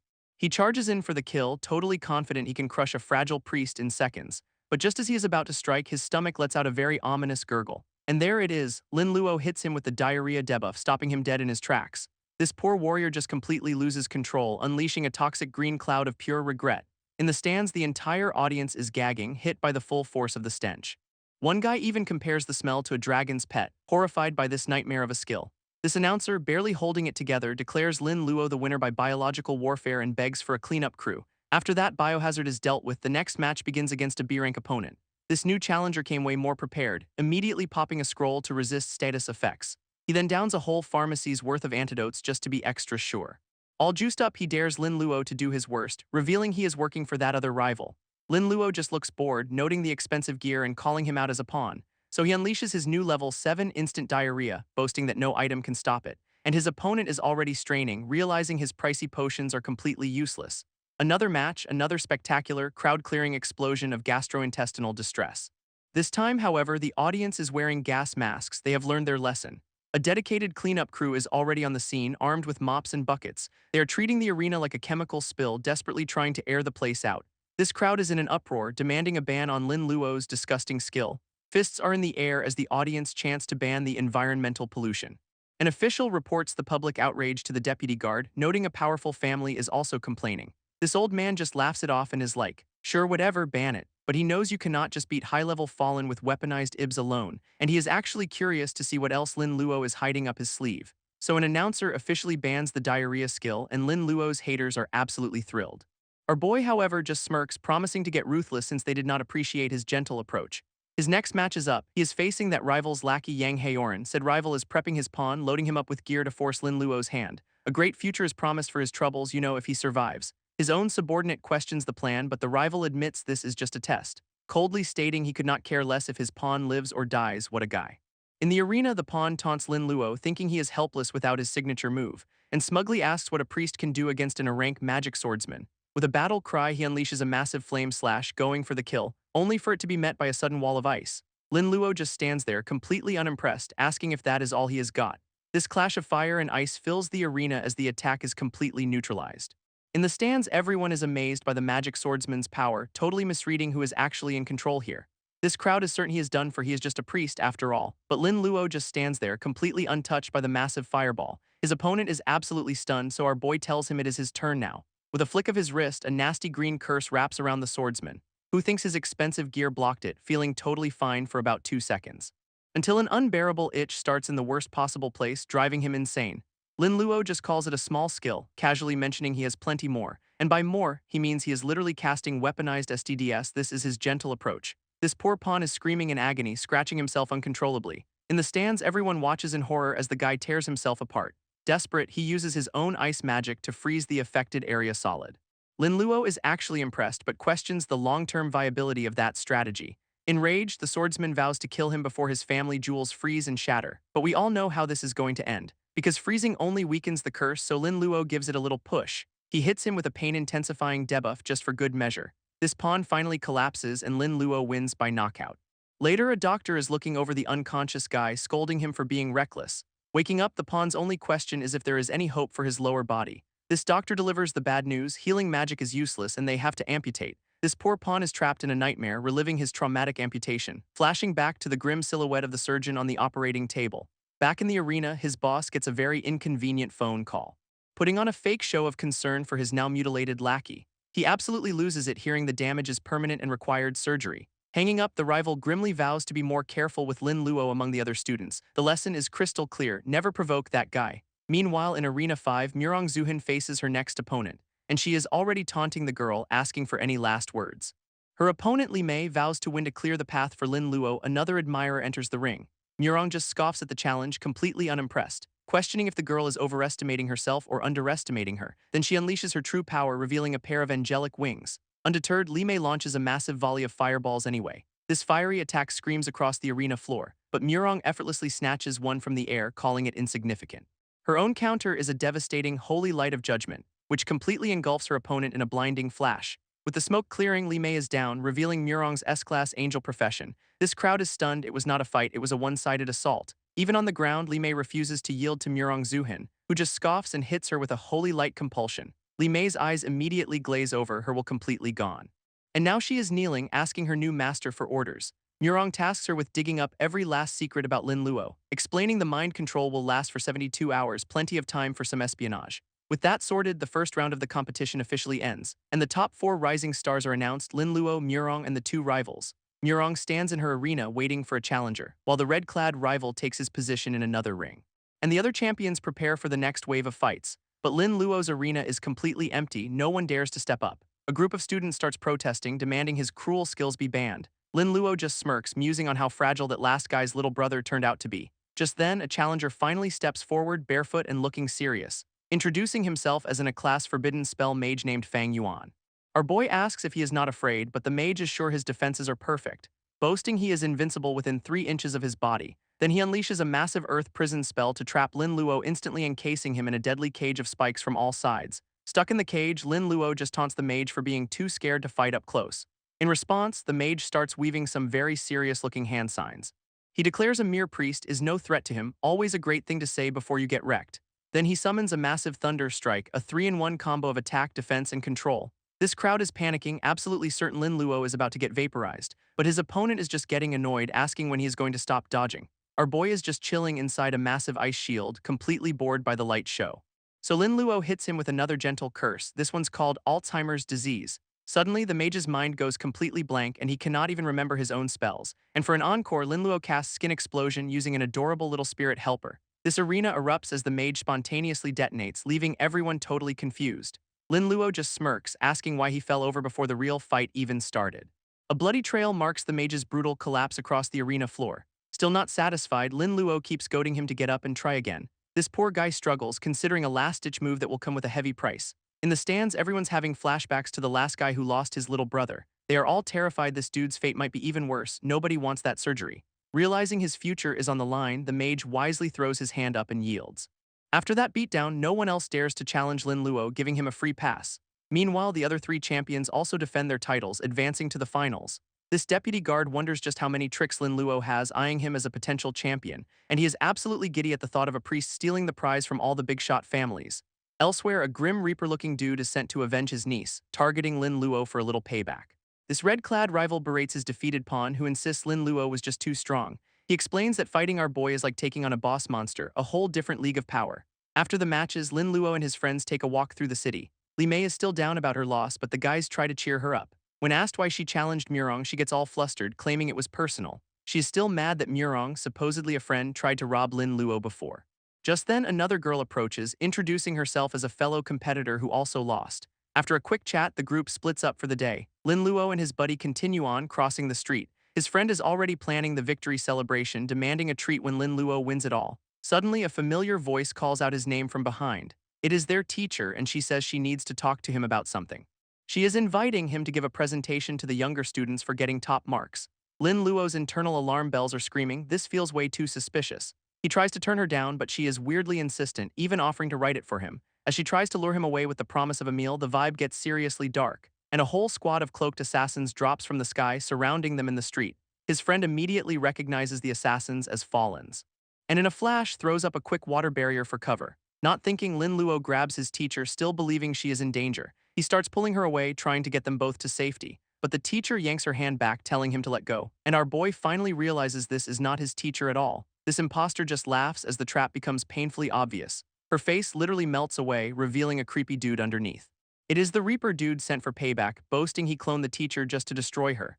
Lin Luo is absolutely furious. This just got extremely personal. This creep promises to send him to meet her soon. What a nice guy. But our boy closes the distance in an instant, shocking the assassin. With his friend backing him up, Lin Luo vows to end this guy right now. This assassin just scoffs, completely unimpressed with their power level. Just then, a new group arrives, thinking they are a safe distance away.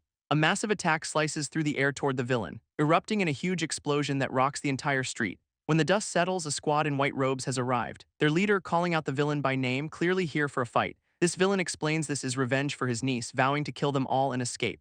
This leader of the white-robed squad casually lights up a smoke, zero stress. He calls out the Reaper dude, revealing he is just a clone of some class baddie named Du Cheng. This clone just scoffs, bragging he has killed plenty of these guardians before, no big deal. Lin Luo, ever the strategist, asks if his diarrhea curse is single target or group target. Priorities, people. This plan is simple. The blonde leader will tag him and Lin Luo will control him. Our boy is all in, confident his curses can shatter any shields they throw up. With that, both squads launch themselves into the air for a massive rooftop brawl. This leader immediately hurls a spinning blade of energy at the nearest assassin. And just like that, the assassin clutches his gut, suddenly feeling a terrible stomach ache. He immediately realizes it is that kid's skill. The infamous diarrhea curse strikes again. Our boy notes his casting range is way longer than theirs, a huge tactical advantage. This guardian leader just smirks. Expected, as he moves in on the distracted goon. He slices right through the guy while another guardian shouts encouragement to Lin Luo. Another assassin is in total disbelief, screaming they were not prepared for this kind of tag team assault. So he goes full monster mode, transforming into a massive rock golem and vowing to kill them. Lin Luo instantly clocks it. He is an elementalist, which means no digestive system, making the diarrhea curse totally useless. And it looks like his buddies are also rocking different elemental powers. Our boy's face darkens, realizing the situation just got way more complicated. They have summoned massive elemental avatars, and Lin Luo realizes this team was handpicked to counter him. Meanwhile, the main villain is down on all fours like an animal, absolutely seething and screaming Lin Luo's name. This Reaper clone snarls that he is totally prepared for this fight. Then he transforms into a massive, snarling night hound, which immediately lunges, boasting that Lin Luo's tricks will not work, and our boy and his friend are just barely holding their ground. This friend gets blasted away, screaming for Lin Luo to watch out. Realizing he is way out of his depth, he can only shout a warning. At the same time, the wind elemental assassin closes in for the kill, leaving Lin Luo completely cornered with no way to dodge.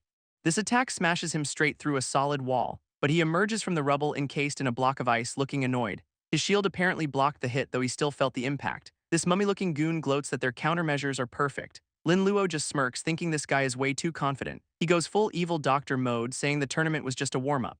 This elemental scoffs as Lin Luo pulls out a tiny scalpel, basically a toothpick. So our boy offers to perform a little test surgery to demonstrate. A quick slash triggers random disability, and the elemental's hand just vanishes. This night hound is completely baffled, wondering what kind of trick just did that. With his mask on, Lin Luo just coldly announces who is next, and he leaps toward the panicking elemental for round 2. With scalpels crossed, Lin Luo declares the surgery a success, and asks the giant mummy blob if he is satisfied with the results. This night hound checks on his buddy, who helpfully explains his mouth is now on his butt. A quick look confirms it. Yep, that is a mouth on his backside. His buddy cannot feel a thing but knows killing Lin Luo is the only cure. This night hound is just disgusted, admitting it is super weird talking to an ass. He figures as long as that scalpel does not touch him, he is totally golden. but Lin Luo just smirks, telling the little beast he is next on the list. In response, the Night Hound summons a whole pack of dark beasts, and suddenly our boy is swarmed by demonic crows, a summoner's trick. This guardian leader screams for him to run, warning this clone is S-level trouble. Du Cheng's clone just laughs, boasting that his pets will tear him apart. Our boy is not running anywhere, looking completely unfazed by the threat. He gets a crazy glint in his eye, asking if the villain likes raising monsters. Then offers to help, unleashing a blinding light with a winged figure inside. This dark beast immediately freeze, totally confused by what is happening. Then they start attacking each other, completely out of their master's control. It is a full-on monster civil war as the beasts tear each other to shreds. Even the guardian leader is lost, staring at a new elemental and asking what is going on. Another guardian watches a water elemental form, just as baffled by the sudden chaos. While the monster brawl rages, one of the guardians takes on a massive fire elemental, and Lin Luo's friend is just losing his mind, desperate to learn this chaos-inducing skill. This Night Hound screams at his summoned beasts to stop fighting and kill the actual enemy, but even he feels the urge to join the brawl. Lin Luo's power is just that infectious. Elsewhere, the guardian leader is busy carving up the rock elemental with his blade, launching himself at the main villain, vowing this is the day Du Cheng finally dies. But the Night Hound clone intercepts him midair for a classic boss-on-boss showdown, trapping the leader in dark energy while promising him a special package, when suddenly a new, smug-looking guy appears, wielding the same dark power. This Night Hound is absolutely furious, complaining he is just a clone and cannot fight this. He realizes his elemental squad is toast and he is about to be completely surrounded. With his grand plan in shambles, he decides it is officially time to run for it. So he blasts out a wave of dark energy, screaming for everyone to get out of his way, which slams right into the guardian leader, who takes the full force of the blow. His eyes narrow with pure rage. He is not letting this guy get away. This leader shouts that Du Cheng is escaping, telling Lin Luo to go home while they give chase. But when he turns around, our boy is already gone, and his friend just points up because Lin Luo is already in the sky, hot on the villain's tail. This clone flies off, fuming that his entire mission failed because of one kid, vowing he will crush Lin Luo for good once he gets back to his real body. Mid-flight, the Night Hound feels his insides start to boil, and there is Lin Luo hitting him with the entire WebMD symptoms list. Our boy is just impressed the villain can still form sentences through all that, casually wondering what would happen if he doubled the pain, or better yet, made it 4 times worse with a little help from his pet. He unleashes the Mega Curse and the Night Hound just roars in pure agony, trying to threaten Lin Luo but mostly just choking on his own pain. This clone's face contorts, the curse absolutely wrecking him from the inside. His entire monstrous form starts to just dissolve into dark energy. And just like that, the S-level threat poofs out of existence. All that is left is a hooded dude on the ground next to a weird purple orb. Lin Luo lands, gloating that the guy was so busy running he never saw the follow-up. This poor clone can only manage a confused huh before collapsing. He immediately spots a space ring on the guy's hand, yoink, finders keepers. This clone is completely out of it, totally defeated on the ground.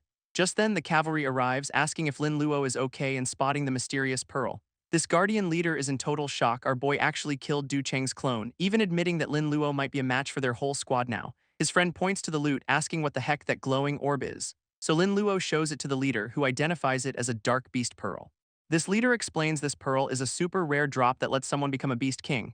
His friend immediately cuts to the chase. If it is useless, can they at least sell it for a fortune? With a formal thank you, the guardian leader extends an official invitation for Lin Luo to join their ranks. This offer comes with some seriously sweet perks, like instant pro status and free tuition. They even throw in a house and a fat salary, which makes Lin Luo break out in a cold sweat. It is a government job. So our boy politely turns them down, claiming he is a free spirit who cannot be tied down. As they walk off, his buddy is practically begging to learn that awesome monster infighting skill. Lin Luo just gives him a sly grin and a classic maybe later brush off. Meanwhile, the guardian leader is on the phone, complaining that kids these days just do not appreciate a stable career.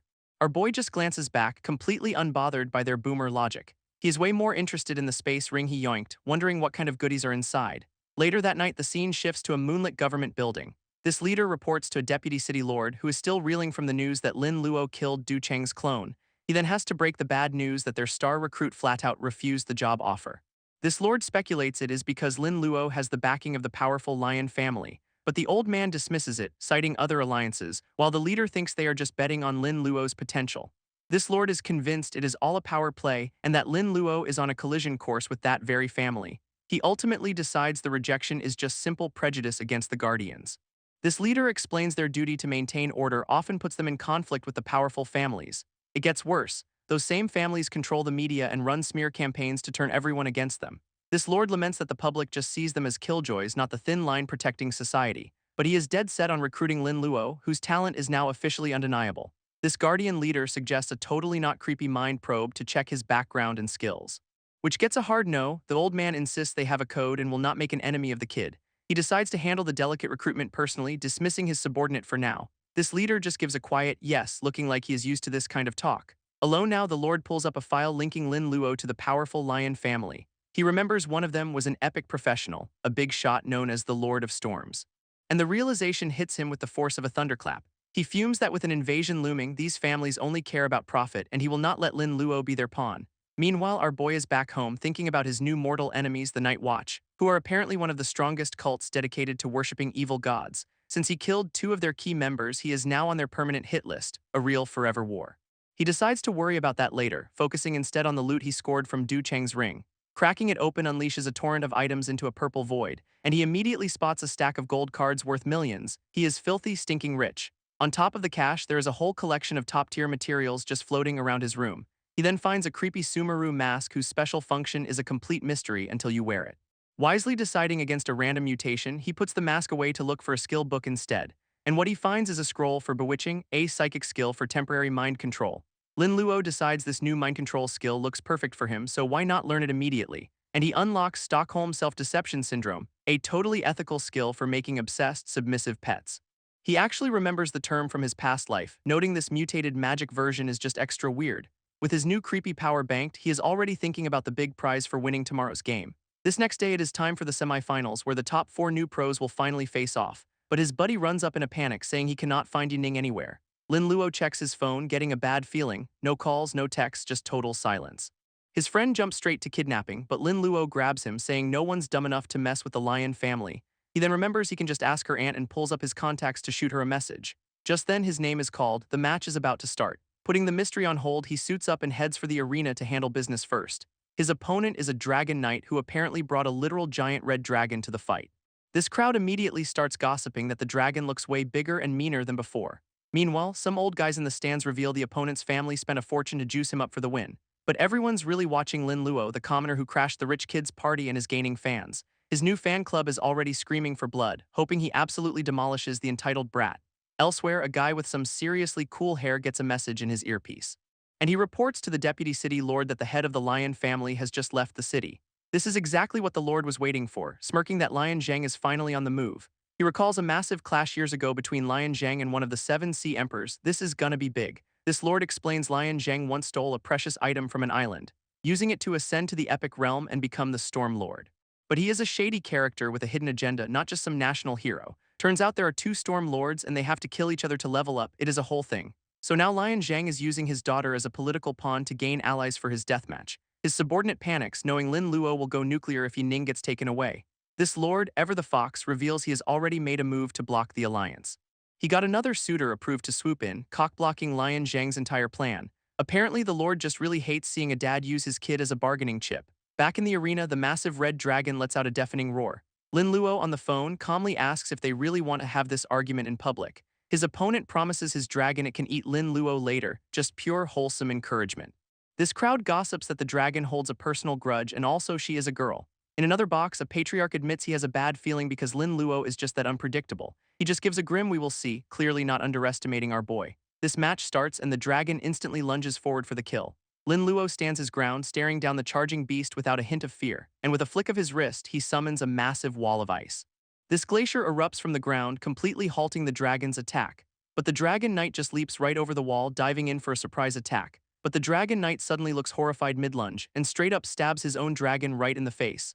This crowd is baffled, guessing he's been hit with an illusion. He tries to apologize, swearing he did not mean to hurt his partner. But the dragon is absolutely furious, a weird seal glowing on her head. Lin Luo just floats there while his opponent panics about the seal breaking. So the guy powers up, boasting about the perks of being a rich kid. His family's money is on full display, top-tier gear with insane stats. Our boy just smirks, ready to see if money can beat raw power. This dragon knight zips forward in a flash of golden light, bragging that he is immune to viruses thanks to pills and vaccines. He gets right in Lin Luo's face, screaming that his dirty tricks are useless. Then swings for the fences, only for Lin Luo to sidestep it like it is nothing. This rich kid is completely stunned. He actually dodged, demanding to know how a priest can possibly be more agile than him. Even the audience is losing it, wondering what kind of speed this is for a support class. In the stands, the patriarch's aide points out something is wrong with the young master, who has suddenly frozen mid-battle, surrounded by ominous petals. Lin Luo calmly explains that while you can vaccinate for some things, his reproductive excitation skill has no cure. He then turns to the dragon and says, "Enjoy your pleasure, oh this is not going to be PG." This dragon knight starts whispering sweet nothings to his dragon partner, who seems to be blushing and giggling in response, and then she transforms into a humanoid form, very impressed with what she sees. She gets a little too close for comfort, calling him sweet and soft. Which is all the invitation the dragon knight needs to lunge at her, ready to play. This entire audience is just frozen in pure unadulterated horror. He is now on top of the actual dragon, with the crowd calling him a pathetic horn dog. Some are shielding their eyes while others are taking notes on the proper way to ride a dragon. But the dragon is having none of it, swatting him away like a fly. He just gets back up, still under the spell, calling her an annoying little demon. Then he goes right back in for another hug, promising he will not hurt her. She responds by punching him directly in the face, which seems fair. Even with a fist in his cheek, he is still simping hard, refusing to give up. Finally fed up, the dragon just grabs him in her massive claw. A seal on her body starts to crack, revealing she is holding back from crushing him out of loyalty. This audience realizes any other person would be a red smear on the floor by now. Meanwhile, in the VIP box, the Murong family patriarch is watching the chaos unfold.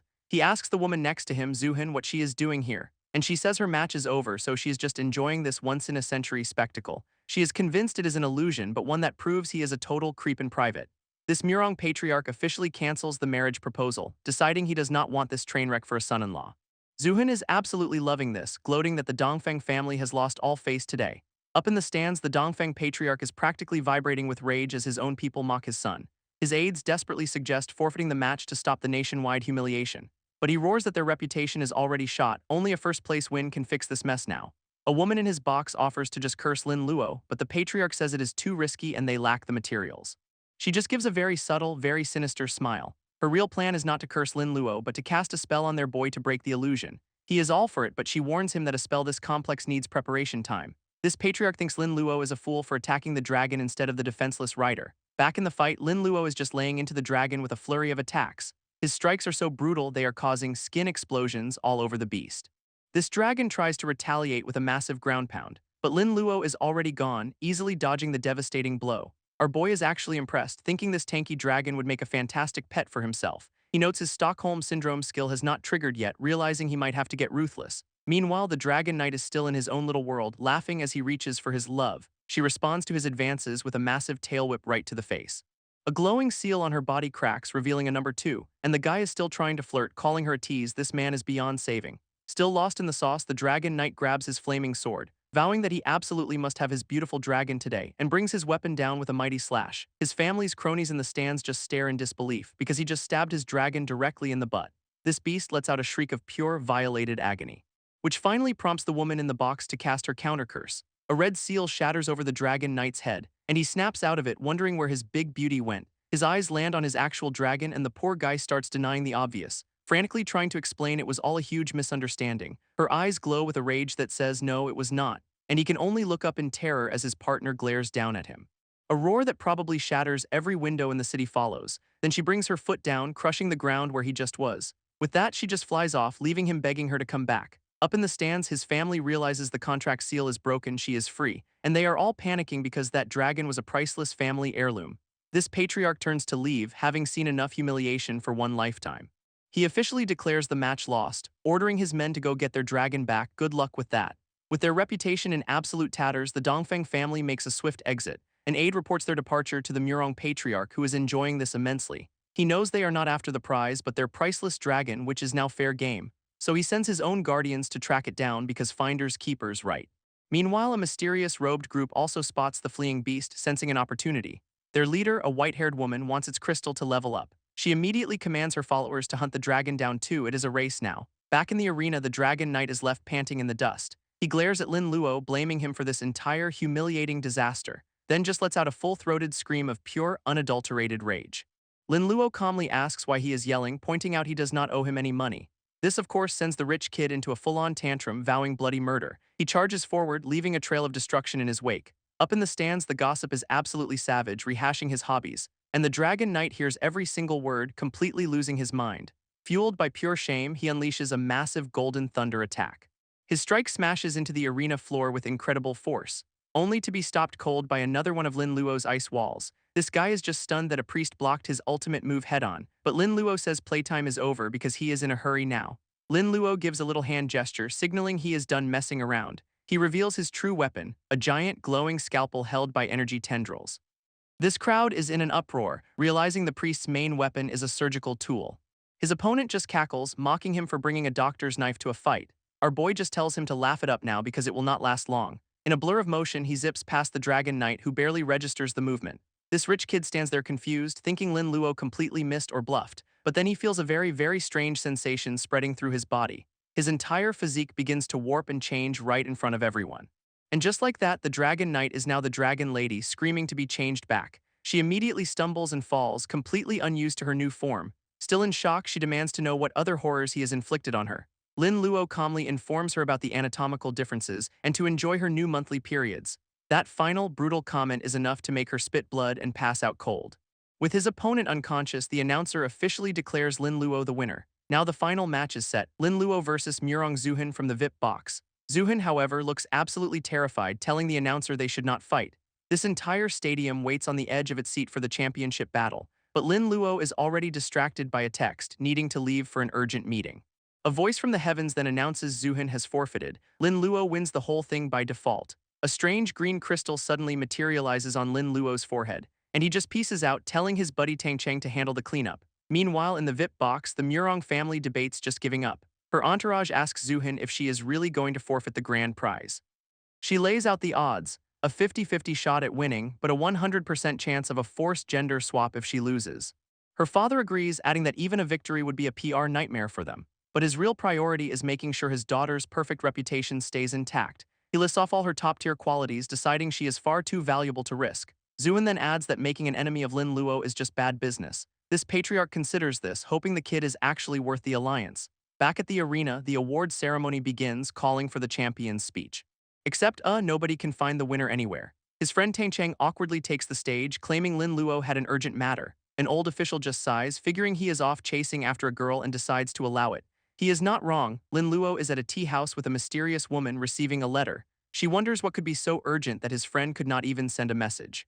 This letter explains Yinning is off to Nine Snake Island, but will see him at university in 2 months.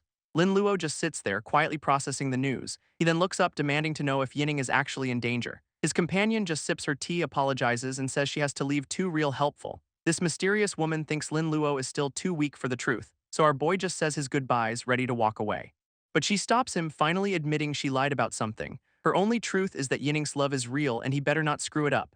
Lin Luo gives a small smile, thanking her for the one honest tip. Later that night, he is mulling over Nine Snake Island, a seriously powerful group. He is trying to figure out how this remote island connects to anything on the mainland. Suddenly, he feels a weird pulse from his inventory space. It is a creepy red mask he has never even touched, and it is acting up. Turns out the mask is a comms device, and an urgent message is coming through about a deacon under attack. He puts on the Sumeru mask, which grants him a night watchman identity and teleportation powers. This new persona sees a prime opportunity in this chaos and decides to jump in. Meanwhile, back at the Dongfang estate, the newly minted Dragon Lady is out cold. Even unconscious, she is still muttering about her lost dragon pet priorities, I guess. A doctor explains her physical wounds are fine, but her mind is completely shattered. This only cure is a transplant, otherwise the family line is officially a dead end.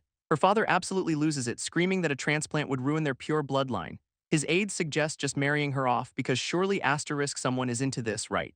She wakes up just in time to hear that, vowing she'd rather die than marry a man. Her dad just roars back that she is worthless now anyway after losing their priceless dragon. Back at the estate, the Dragon Lady is tied up, already being prepped for a strategic marriage. She is still screaming that she is a man, which is gonna make that whole arrangement awkward. An aide then reports the lost dragon has been found, with multiple factions already brawling over it. Her dad is furious, ordering his men to get their pet back no matter what it takes. This new reality hits her hard. Big families will squeeze you for every last drop of value. But she has got a plan. If the dragon accepts her again, she might just have a way out of this mess. Meanwhile, in a remote canyon, a flash of red energy marks an arrival. It is Lin Luo in his night watchman disguise, ready to crash the party. A subordinate immediately greets him, totally fooled by the high-level mask he is wearing. This guy explains they were trying to catch the dragon but got jumped by the guardians. Playing the part of a big shot, Lin Luo just says he will go take a look himself. Nearby, a massive chain demon is being summoned from some dark ooze. This thing is a hulking red beast, clearly the deacon who is under attack. A whole squad of guardians are struggling to hold it back with enchanted chains. From the bushes, Lin Luo watches the chaos, noting the dragon is now fair game for everyone, and then he spots a familiar face in the middle of the fight. An old night watchman elder is trying to snatch the prize, claiming finders keepers. He unleashes a massive flame dragon claw attack on a guardian warrior. This strike absolutely demolishes the ground where she was standing. This elder then mocks his opponent, saying she has become useless trash over the years. This elder tries a recruitment pitch, basically ditch your morals, get paid. She fires back that he is just a living corpse without a purpose, a truly sick burn. Her eyes are just blazing with conviction, totally unfazed by his threats. He is not a fan of criticism, so he decides she can just die with her stupid purpose. A massive spear of dark energy comes flying right for her, which she barely dodges as it craters the ground where she stood. Just then, a Dongfang family member with a bow shows up, demanding his family's dragon back. This elder just scoffs, saying it is ownerless now and finders keepers is the law of the land. Getting completely ignored, the guardian warrior is absolutely furious, so she unleashes a massive attack of her own just to get back in the conversation. Now the elder is fighting everyone at once and cackling about it, clearly having a great time. From the bushes, Lin Luo thinks it is best to just watch this dumpster fire for now, but then he notices something else happening amidst the chaos. Someone is taking advantage of the brawl to sneak up on the chained dragon, and of course, it is the former dragon knight Dongfeng Hai. She is convinced this is her big chance to reclaim her pet and maybe some dignity. She tries to coax the beast into signing a new contract like it is a lost puppy. This dragon, however, just roars in her face, clearly not interested in a reunion. Lin Luo just watches in second-hand embarrassment, realizing the dragon is probably traumatized. Her relative finally spots her, yelling at her to run for her life. This night watchman elder unleashes a firestorm, furious that Dongfeng Hai dared to approach the dragon. She gets absolutely blasted, screaming for her pet. At least her priorities are consistent. This whole attack is just a massive, fiery, get off my lawn sign, and the dragon just keeps roaring, clearly not a fan of all the drama. This elder recalls the beast's lingering loyalty, then orders his subordinate to go capture it anyway. His underling tries to warn him about the escalating chaos, but that is just not sinking in. He brushes it off, calling everyone else trash and saying the dragon is the only thing that matters. With a quick yes, the subordinate leaps off to follow orders. Nearby, the other factions decide to team up, figuring if they take out the elder, the rest will fall.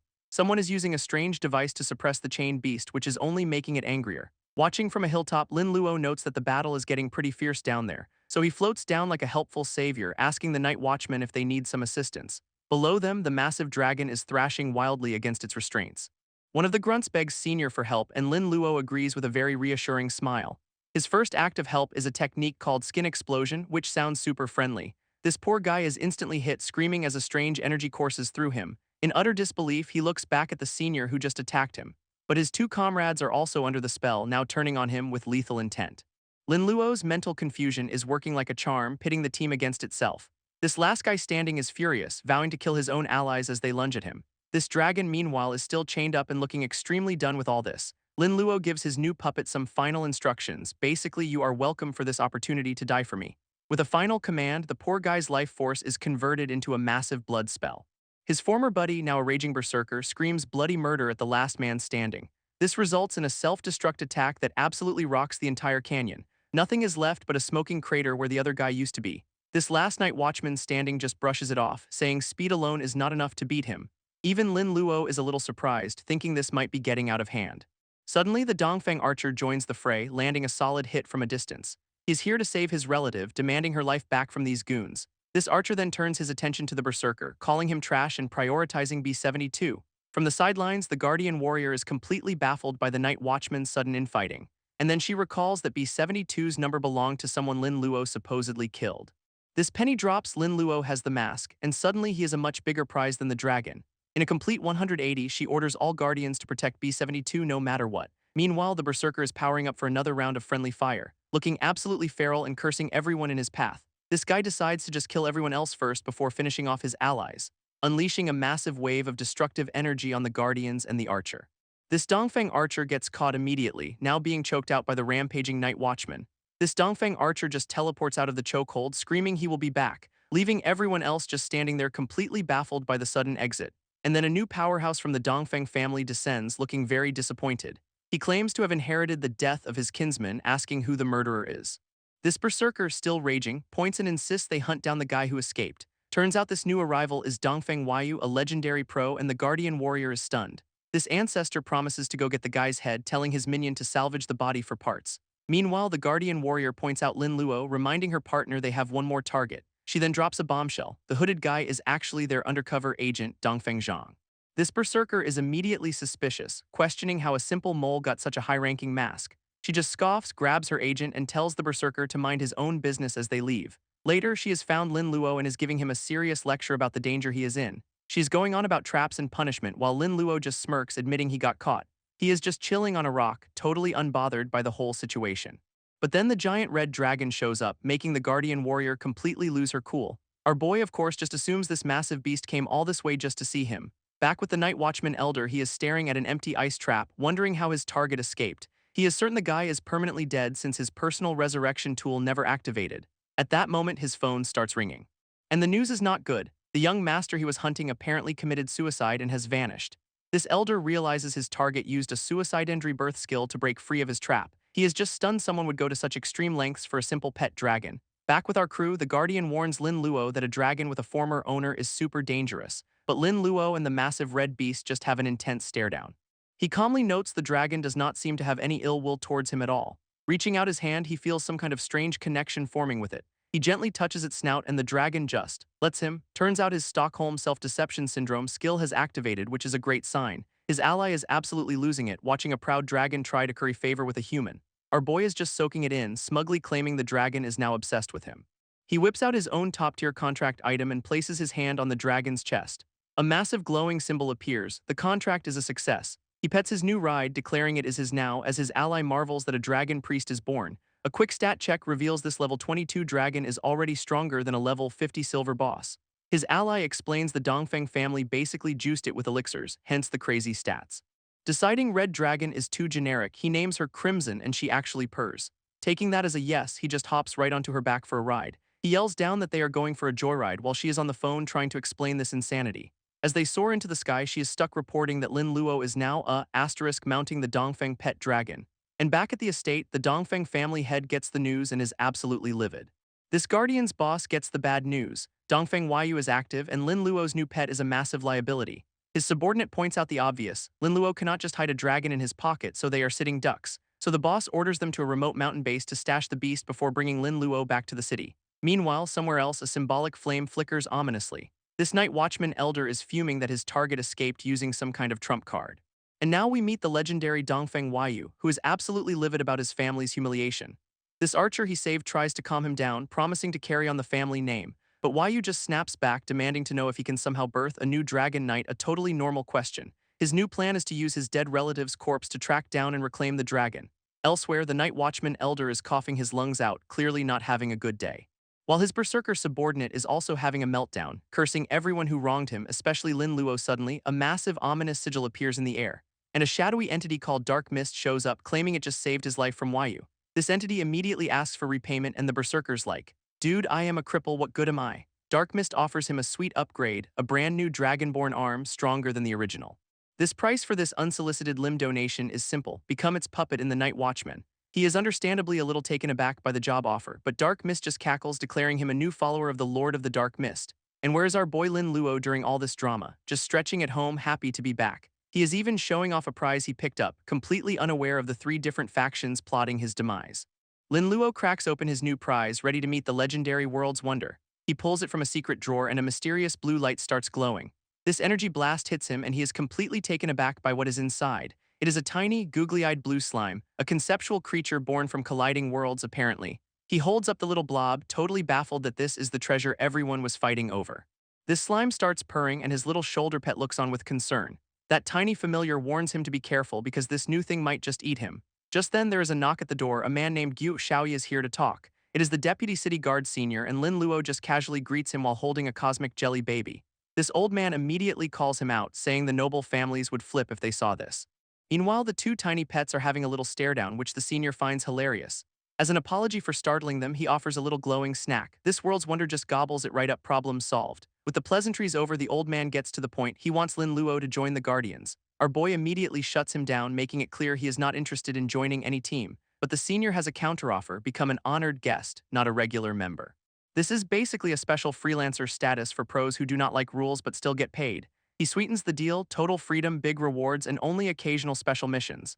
Lin Luo admits the offer is tempting, but he is suspicious and asks why they want him specifically. This old man says he is betting on Lin Luo's future, even promising he will get to command other guardians. This old man puts his final offer on the table, saying this is the best he can do. And after all that hardball, Lin Luo just shrugs and says, All right, I will join. Absolutely thrilled, the senior immediately hands over the official welcome package. This goodies include a token to command other guardians and a handy pet stashing device. Lin Luo examines his new toys, admitting this is exactly what he needed right now. With business done, he holds up the little blue blob and asks what the heck this thing actually does. The senior just smirks, telling him it is normal to be clueless since it is way out of his league. But it turns out this little guy is a key to a legendary realm, and Lin Luo is absolutely floored. He explains it as a damaged relic that all the big families were ready to kill each other over. To avoid a massive war, they decided to settle it with a friendly competition between their kids. This old man is still laughing his head off, imagining how many nobles had a stroke when Lin Luo won. Our boy notes the item is broken and needs a time-space gap to be repaired. This so-called gap is actually fragments of reality, usually found in high-level monster nests. To get some, you'd have to travel to places like outer space or the starry sea, no big deal, right? This senior gets a little nervous Lin Luo might actually try it, but the kid just plays it off. Changing the subject from certain doom, the old man asks about his plans for university. He recommends the top school, adding that the heir of Nine Snakes Island will be there as a student, aka hostage. That name immediately gets Lin Luo's attention since his friend Lion Yining is on that island. This old man just calls him out, saying the whole city knows they are a couple and she will be fine. So Lin Luo asks if he can use his new guardian privileges to send her a letter, which is a definite yes. After that meeting, the senior guardian heads back through the rainy city. Sitting in his car, clearly thinking about everything he just learned, his subordinate asks if Lin Luo joined and she confirms, adding she saw something weird. This old man is still hung up on that little shoulder pet, trying to figure out what the heck it is. He just sighs, realizing Lin Luo is basically a walking pile of top-tier secrets. Meanwhile, our boy has become a full-blown celebrity with his face plastered on every ad in the city. Lin Luo is just trying to walk down the street, realizing he is famous and should probably ask for royalties. And then the fans descend, asking for everything from autographs to lessons on his diarrhea-inducing skills. It gets weirder. One girl offers to show him a tattoo on her belly button while another asks about breast enhancement. Our boy is absolutely horrified by the sheer nonsense being thrown at him. He just makes a break for it, yelling about an urgent appointment to escape the mob. This whole fame thing is turning out to be a massive headache with some truly wild rumors attached. Turns out he was just trying to go shopping for a new weapon since he is level 40 now, but even in a different part of town, he cannot escape the recognition. This time it is a bunch of dudes, and the rumors have gotten even crazier. They think he can enlarge their parts. Suddenly, a bright light cuts through the crowd as a voice yells at them to shut up. An elegant woman appears, scolding the fans for having no boundaries whatsoever. She then steps in, announcing that Lin Luo has an appointment with her and threatening anyone who interrupts their date. This crowd immediately recognizes her as the daughter of the powerful Murong family and wisely decides to scatter. Lin Luo thanks her for the save, and she just brushes it off like it was nothing. She asks why he is shopping alone, and he just explains he is looking for better gear. So she offers to recommend a good spot since she is clearly in the know. And a good spot turns out to be her family's ridiculously high-end equipment store, complete with a family discount. Lin Luo takes a look around, admitting the place is definitely impressive, but he is already complaining that he cannot find any gold-level weapons. What a diva. She explains that gold-tier stuff is for rich kids whose families just hand it to them, not for people who actually shop. Then she slides right in with a recruitment pitch. Join her family for unlimited gold gear, but he is not biting. She calls it a shame before casually mentioning his ties to the Lion family might make his future difficult. That immediately gets his attention. She obviously knows something important, and she drops the bomb. She is friends with Lion Yining, who was forcibly taken to Nine Snake Island for an arranged marriage. Lin Luo is absolutely stunned, learning Yining kept it a secret just so he would not have to worry. Turns out Yining's own father used her as a bargaining chip to gain access to Nine Snake Island's resources. But luckily, someone powerful stepped in to delay the marriage by forcing the island's heir to attend university instead. He immediately realizes it was the senior guardian Guo Xiaoyi, putting him even deeper in the old man's debt. Having laid all her cards on the table, she asks if it is too much to ask that they become friends now. He accepts her handshake, noting the price for this friendship is a bit steep, but the alliance is probably worth it. With their new friendship sealed, she immediately calls for her attendant to bring out a special gift. This old attendant performs some kind of summoning ritual right there in the shop. It is an epic-level magic staff with some absolutely busted skills. Our boy is just floored that she'd go to such extreme lengths to get him on her side. She calls the staff a forbidden family treasure, but friends get a pass, of course. Our boy admits he is broke but promises to pay her back with other loot. And with the deal done, she insists he call her by her first name. They are besties now. So after selling off his spare gear, Lin Luo officially buys the staff for a friendly 800,000 gold. Using the rest of his cash, he goes on a major shopping spree to fill out his inventory. His shopping trip over, he heads to the remote Black Steel Mountain base to retrieve his pet dragon. Riding his massive dragon, Lin Luo announces their next quest: find a heart of the territory to repair that little blue slime. And he has already found a target right outside the city, with the little slime riding shotgun on the dragon's head.